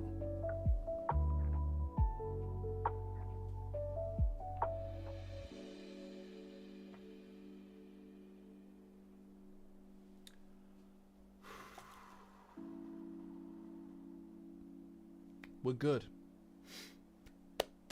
We're good. We're good. I just needed a second. I just needed a second. That's all. Let's go. Alright? Like, god damn, dude. Look at him holding his fucking glasses, man. You know what it is? She gets it, dude. She gets it now. She fucking gets it. This is the moment for her. That's so fucking good, dude. Oh, yeah, I know. That's the stuff. That's what I'm saying. That's the stuff. It hits different, guys. You know? So good. But it's the vulnerability of the moment as well. It's the vulnerability of the moment on display. Oh, guys. I'm crashing out. I can feel it. It's in here. It's in here. Oh. I think this is what feelings are like. I think that's what this is. It's feelings. I know. This is it. The hopium supply is restocked, people. Alright? I don't think we're running low. But now we have a fucking abundance. We've got an abundance of it now. You get a canister. God damn, dude. Holy shit, dude. Everybody gets an extra pump of hopium tonight. Give yourselves a hand. You know, guys, here's the thing. Alright, they doubted us. They called us crazy. They called us crazy for daring to dream. Of dreaming to dare. And here we are. Living that dream, people. Because we knew. We held on. The whole time. I'm fine. No, I'm fine. I'm just saying that, like, I'm very proud of us. I'm very proud of you guys for keeping the hopium up when people were bitching and whining online about oh, it's not. I'm Danda overdosing tonight. You gotta save some for your fellow Danda man. The cult leader was shining through for a second. No, I don't know what you mean. I don't know what you need. Yes, exactly, Homer. That's what I was saying earlier, right? Is rather than this serendipitously bringing back her memories, I think it's more likely that he's going to be able to tend to her wounds now. And I don't know. Maybe she'll say yes to a date. Maybe she'll say yes to going on a date with him. Maybe. I'm telling you, the next thing on the plate, guys, The next thing on the plate is the see you tomorrow. After the dinner scene, she'll initiate the see you tomorrow. He'll probably dejectedly be like, oh, goodbye, or something like that, and he'll do his little walk off, and then she'll call him and say see you tomorrow, just like back then. I'm telling you. All right, people calling this cope. All right, people calling this cope. God damn it! Oh, it's fan fiction. I'm writing fan fiction.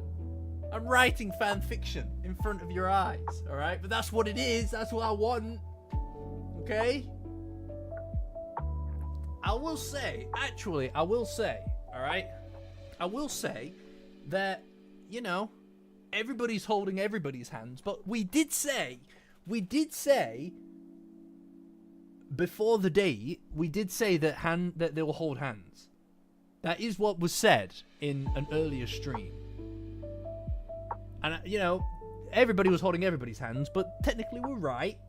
I didn't exclude that possibility. So I was correct, really, more than anything, is what you should take away from this. I'd say write it in the papers, but it's probably already in print. It's got a things Michael was right about today section. People breathe air. Continue to breathe air.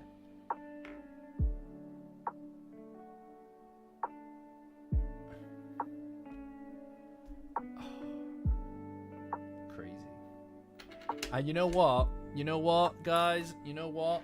It's going to be crazy because after this, they're going to work together.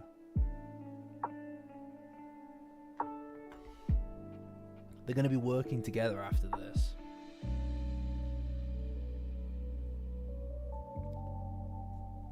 Here we are. I don't know, man. What to say anymore.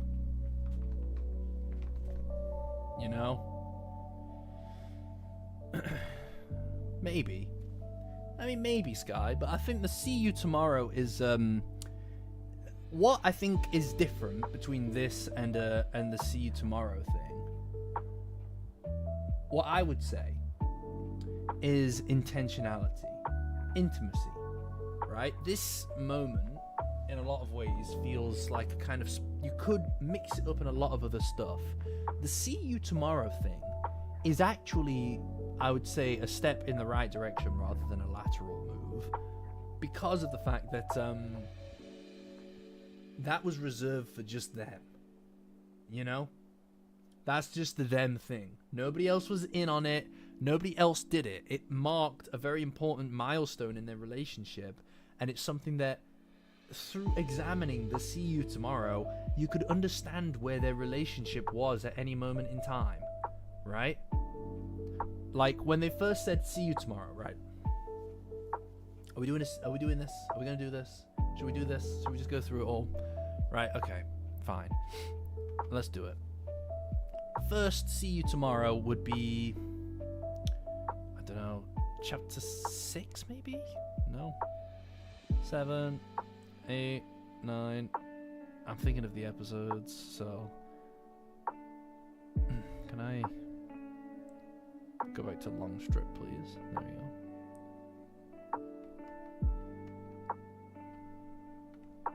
Alright, no, we'll find it. Okay, so it was chapter 8, right?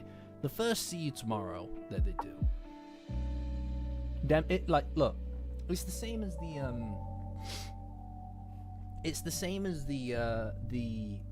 dinners, right? The dinner scenes.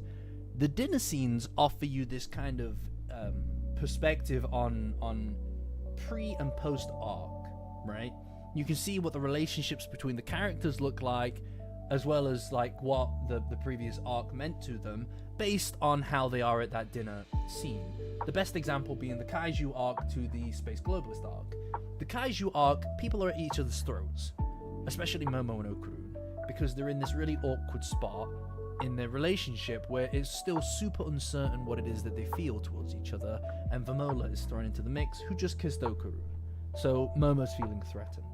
But all of this resolution that happens across the Space Globalist arc, by the end of that, they're in the closest that they've ever been. To the point where they're eating off of each other's plates, and they're kind of like, you know, very close. It's a noticeable difference, and it shows you how far they've come across this arc. In the same capacity, the See You Tomorrow is a more intimate version of that. So when they first meet, there is there's an establishment of it. They don't know what their relationship is at this point. They know that it existed in order to defeat Turbo Granny, right? That was the extent of it. It was to defeat Turbo Granny. And now that's done. And the question is, at this point, what are they now? Right? Who are they to each other? They've gone through this thing, I don't know what you call it, this adventure, and they've gotten on really well, and they want to see each other again, but they're also both very reserved emotionally. The two of them are very reserved emotionally, especially Okarun. He's never had a friend, he's never had anything before. So when he's leaving, he says goodbye, because he's formal. Okarun's formal. It says a lot about his character. And as he's walking away, because he doesn't want to impose, he doesn't want to expect her to be his friend, because he doesn't think he deserves friendship, right? And as they're walking away, they're trying to figure out what it is that this goodbye means. And it's more than just figuring out what the goodbye means. It's about figuring out what their relationship should be going forward. Should this be goodbye? Or should it be goodbye? Right? Like, which of these things is it? And it introduces a nuance, a degree of uncertainty into the relationship, an uncertainty that Momo does not want to abide by. And so she calls out to him and says, "See you tomorrow." And this is where it begins, right? I don't know when the next one is. I think it's when Gigi shows up, isn't it? Is that correct?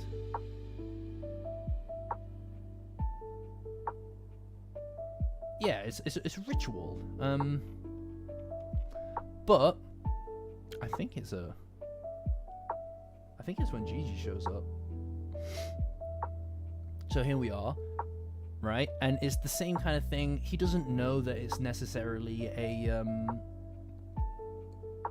ritual, right? He doesn't know that this is a thing that they're going to be doing every single time they say goodbye to each other. And he doesn't say goodbye, but he leaves, and he's obviously very down on the relationship because of the Gigi situation. And I think at this point in time, remember, Momo is on the outside very forward. On the outside, she's very loud, she's very pushy, and she isn't afraid to go after what it is that she wants in any given situation. But as you start to peel away the layers, and the real Momo starts to kind of come to the surface, how she actually feels, what she actually wants, the real emotion behind it, she becomes more cautious because she's incredibly emotionally closed off, right? She's protective of herself. She says so in the hospital when they're first talking over the phone, right? She's very protective of how she feels, and she's trained herself to be that way. So she wants more out of him, so she doesn't have to do all of the heavy lifting, which is fucking hilarious now. Very funny now, because Okarun has been doing so much of the heavy lifting for a very long time, right? So she expects more from him, and she's embarrassed to ask for it. Understandably, she wants him. She doesn't want to just say "see you tomorrow." She wants him to say it to her, right?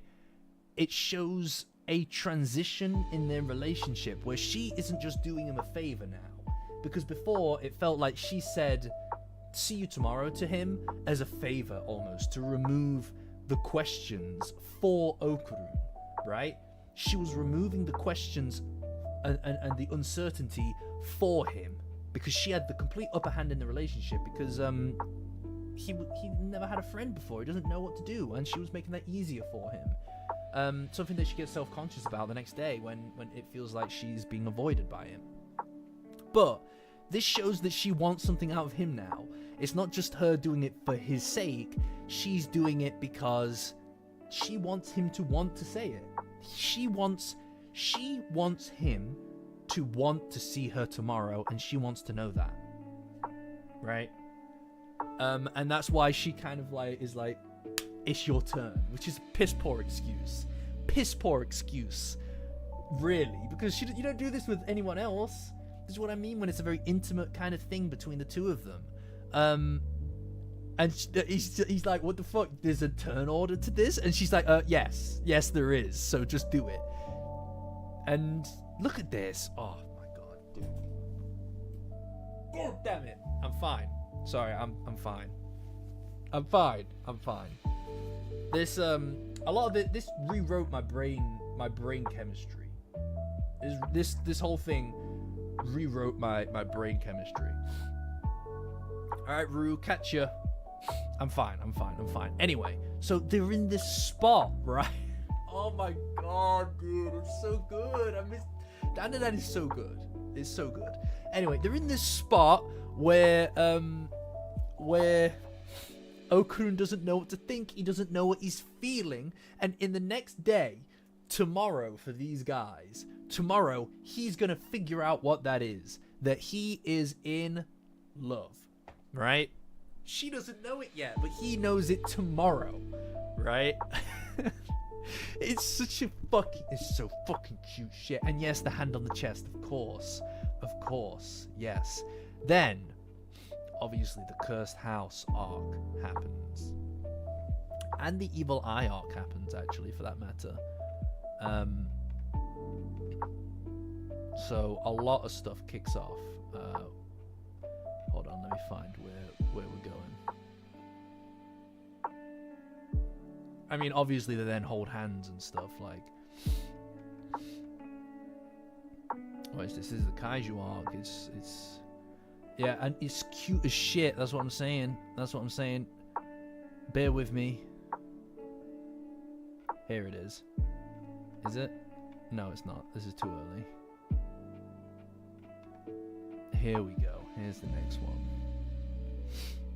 And obviously the anime kills this. Fucking nails it. Right? They've been through hell.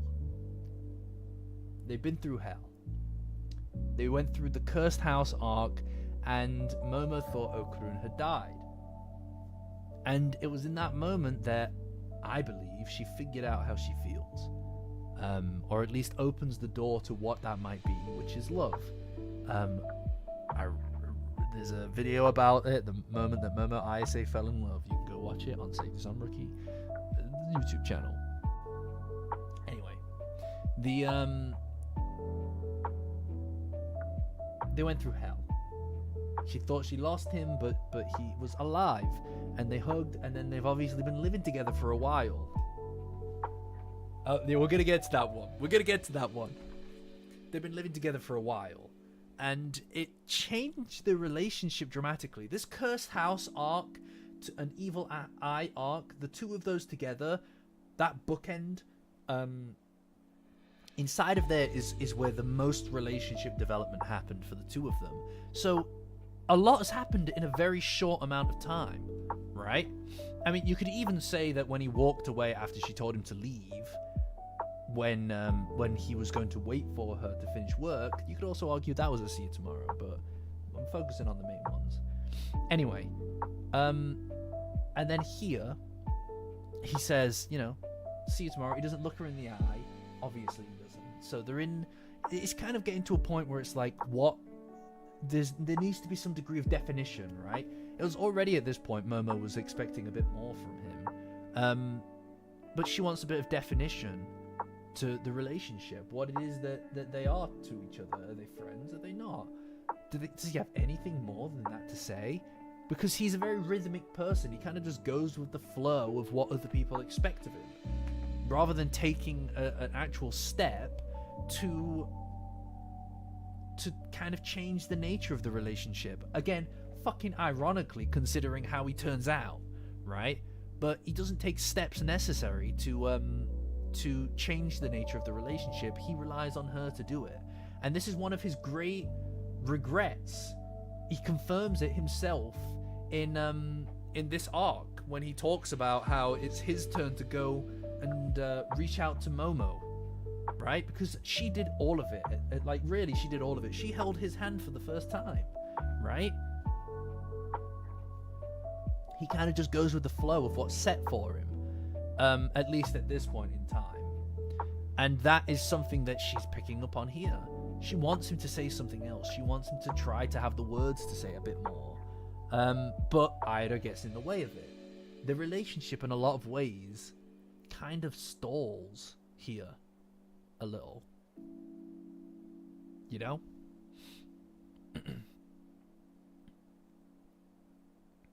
And then, obviously, she kind of like watches him leave. And then the next day, he's demonstrated how much he cares about this place, and how, in his own kind of way, he's demonstrated how much he cares about her, how he views this place as kind of a second home, and Ida's too tired to get in the way this time.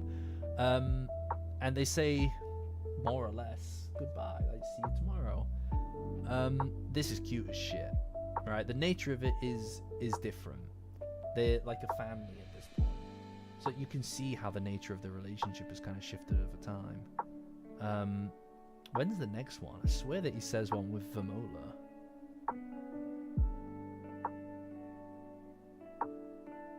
Tomorrow, then. That's crazy. Is the one that he says when Vamola's there? I don't remember.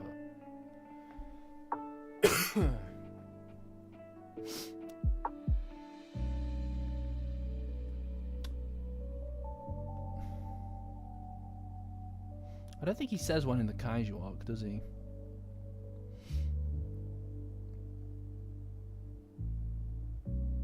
I think the next one is genuinely in the Ombudsman, isn't it? Yeah, the next one is in the Ombudsman. She's too mad at him, yeah.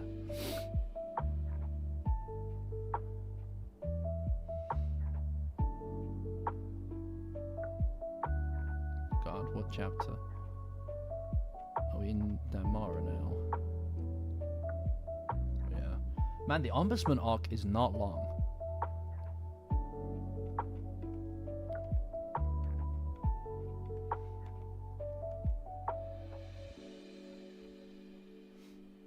Yeah, I remember that. Yeah. I don't think that counts because he was going to meet her after thingy or something like that. Where is it?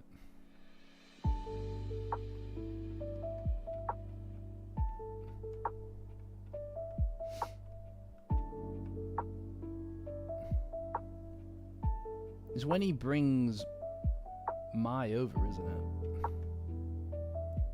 Not Mai, Rin over. Is it after? Is it right at the end of the arc?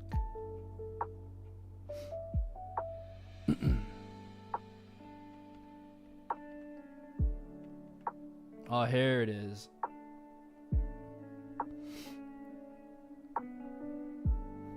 Here it is. I She's so miserable. She's so miserable. Delinquent. And then he runs back. He runs back after all that, and he says, "See you tomorrow." But this is different, right? Like, it's an understated one. It's an understated one. But goddamn, that's cute shit. But they finally look each other in the eye. And it's such a fucking, like, silent moment, you know? They don't need to say anything. It's just like, done. That's so fucking cute. she just silently goes back to her room. And it changes the nature of their relationship again. You know, like she got a taste of what it is that she wants from him. And especially because the last time she was in this bed, in the beginning of the arc, she was thinking to herself how much she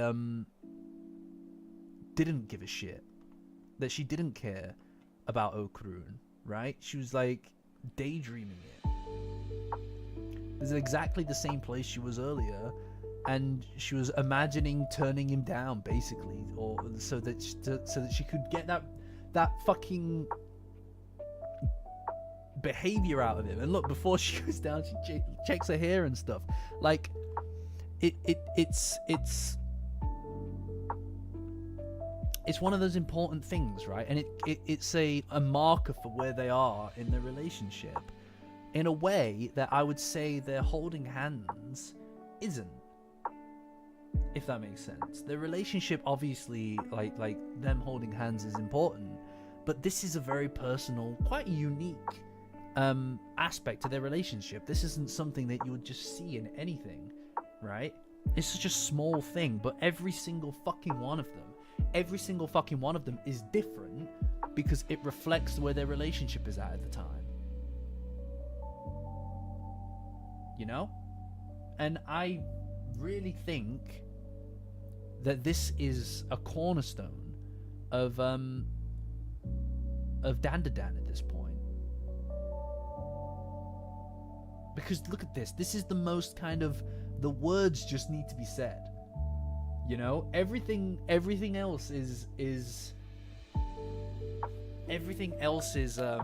just there already. It's just no one says it, and that's all that there is. At this point, it's about words. It's about courage. It's about having the courage to say the words. And he does. He does it in the next fucking arc. At the end of the Danmara arc, he fucking does it. You know? And that's what that was. Just there. It expresses to us all exactly what it is that's missing. And it's the courage to say the fucking words. That's it. And I think that at least for me, I think that this is probably the most important kind of like element to the relationship, is that it forces, and look, she wanted him. That's what she wanted, is for him to say how he feels about her. That's the whole point of that, of the beginning of that arc, when she's daydreaming about him in her bed, but also then at the end of the arc where it demonstrates exactly what it is that's holding them back. And it's this. And I'm curious, all of this is to say that the thing I came up with, the thing that I came up with before, the fan fiction I just fucking wrote for you on screen, I would like that to happen. That's it. I basically just did a fucking PowerPoint presentation on why I want them to do a See You Tomorrow. That's all I want, dude. I feel like that would be fucking so powerful. You know? And maybe when she does it, she's got like, there's like a feeling, you know? Like something in there beckons to her. Because it's such a deep-rooted thing in their relationship. I think it would be something that is familiar to her. Maybe she just does it. Maybe she just says it because it feels natural to just say that. Or she doesn't like the idea of saying goodbye. She just doesn't like it, you know? And because of the fact that like it's in there somewhere. You know? I'm telling you. Thank you, Sky. Thank you. I'm glad. I appreciate someone who can change the perspective on things when I blab about it for 15 minutes. Thank you. Honestly, I don't know. I think that it would be a very effective thing. I think it would be a massive step for them, especially if that familiarity is there for her.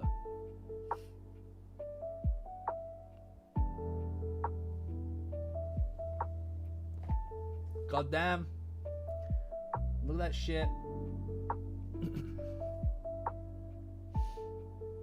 God damn. You see that shit?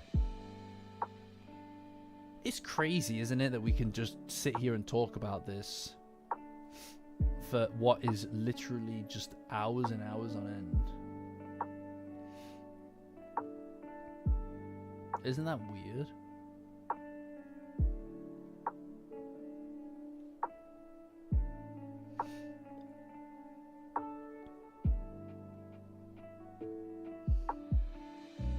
Over the course of a year, exactly.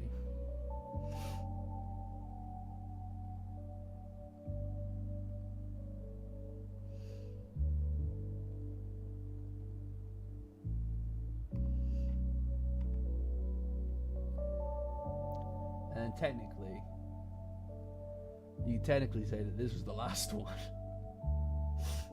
That this was the last one. Oh, it feels bad. Oh, it feels bad. Oh, it feels bad. Oh, no. Oh, yes. Wow, Tim Kai, thank you. Thank you, Tim. What an absolute fucking legend, people. Someone throw this man his roses, people. Come on. Throw this man his roses, dude. What a legend.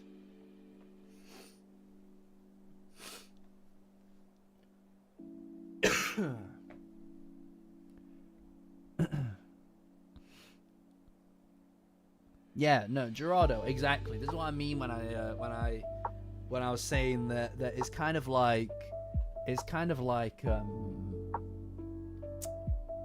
what would you say? It's kind of lots of things all tied up in one, you know? I know, someone throw their roses at this man. Thank you, Tim. Jesus Christ, dude.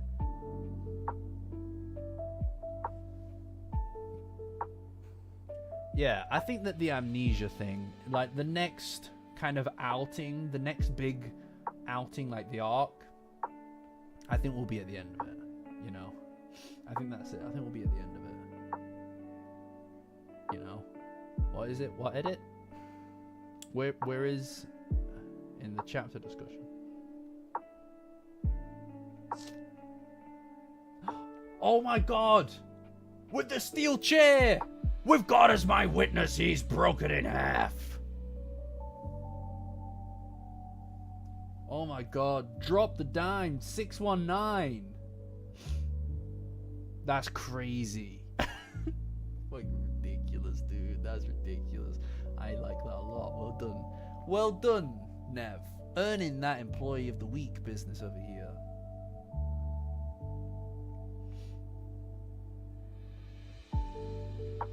That's crazy.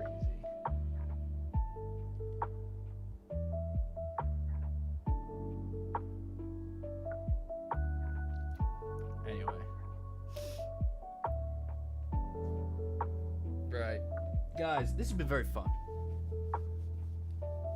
This has been very fun, but as I said, I'm getting a little bit unwell, generally speaking. I personally think I've been holding up alright in this, but I have been sniffing and snorting a bit. I've just been trying to be subtle about it. Anyway, guys. Anyway. Let's see. What's worth knowing? What is worth knowing before we finish? What's worth knowing before we finish? That's it. We're back. We're fucking back. That's the most important thing. Thank you, Stu. Appreciate you. What do you guys need to know? Oh, what?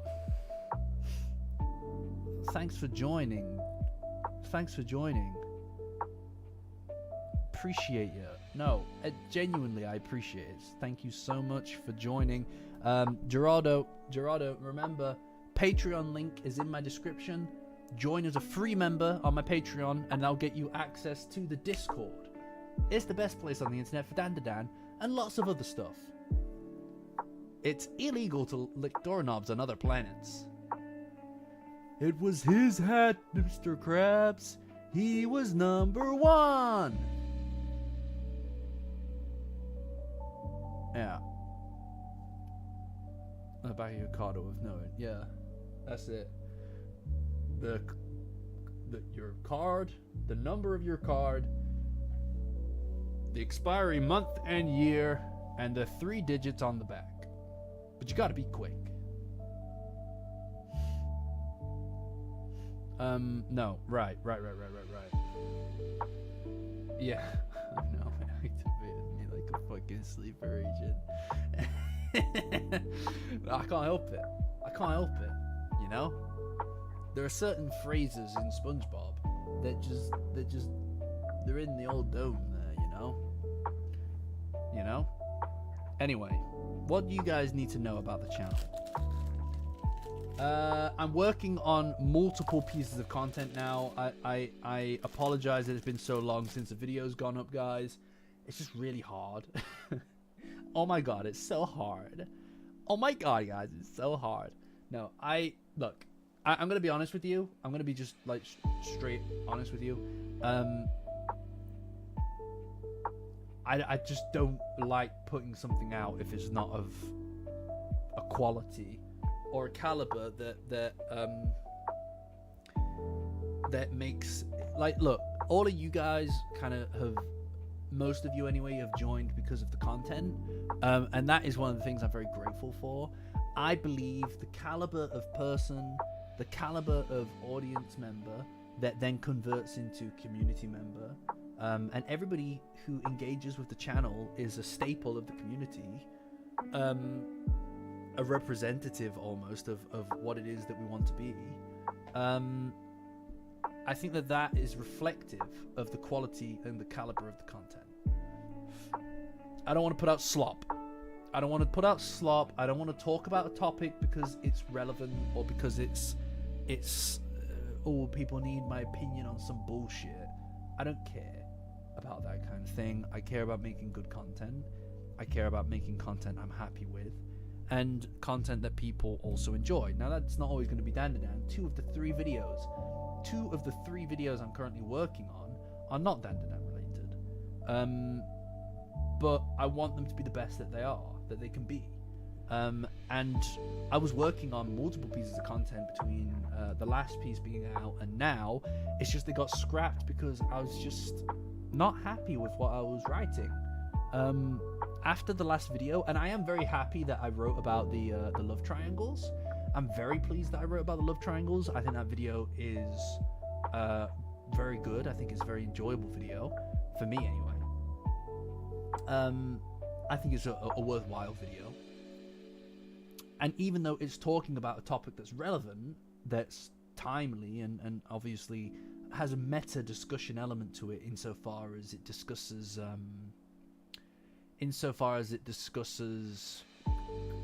what's happening, what people are talking about, that kind of thing.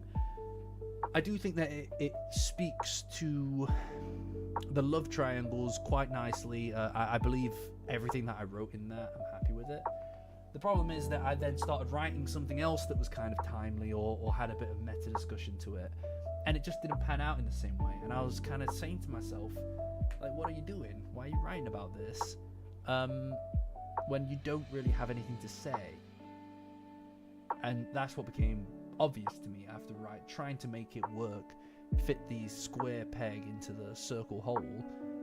After a while, it just became obvious to me that it wasn't working, wasn't coming together. So I did some consumption of other things, right? Rather than racking the brain trying to come up with a new idea, why do that when you can consume something and be inspired by it instead? And this is what I found. I went on a little bit of a media consumption. I improved my media consumption diet, and found stuff that I thought was interesting. And that's what I'm writing about, things that I find interesting. And then also I have a Dandadan video that is in the works, in the background. But that's, you're not going to see that for a little while. Look, in the same way that, like, obviously I enjoy doing the Space Globalist retold, but in that same vein, don't expect Dan Mara retold anytime soon. Do not expect it. Maybe it'll be next year. It'll be next year in time for season 3. That's just the way it is, you know. Vinland Saga. I'll add it to the list. I need to get through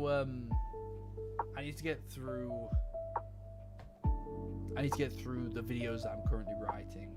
So expect one. I want to say to expect one before. Expect one by the end of the month. Expect one in June, all right? Or at the very latest, super early July. And then the other video is almost written as well. So then you can expect that next month. So I should have 2 videos over the next month and a bit for you. Yeah. And then, Ombudsman as well. I need to do the Ombudsman as well. I've got lots of things I need to do. But anyway, that's where we're at. So I am deep in project mode, and I'm excited to show off to everybody on Mount Olympus on the Discord what I've been working on. And also, we play Fortnite now.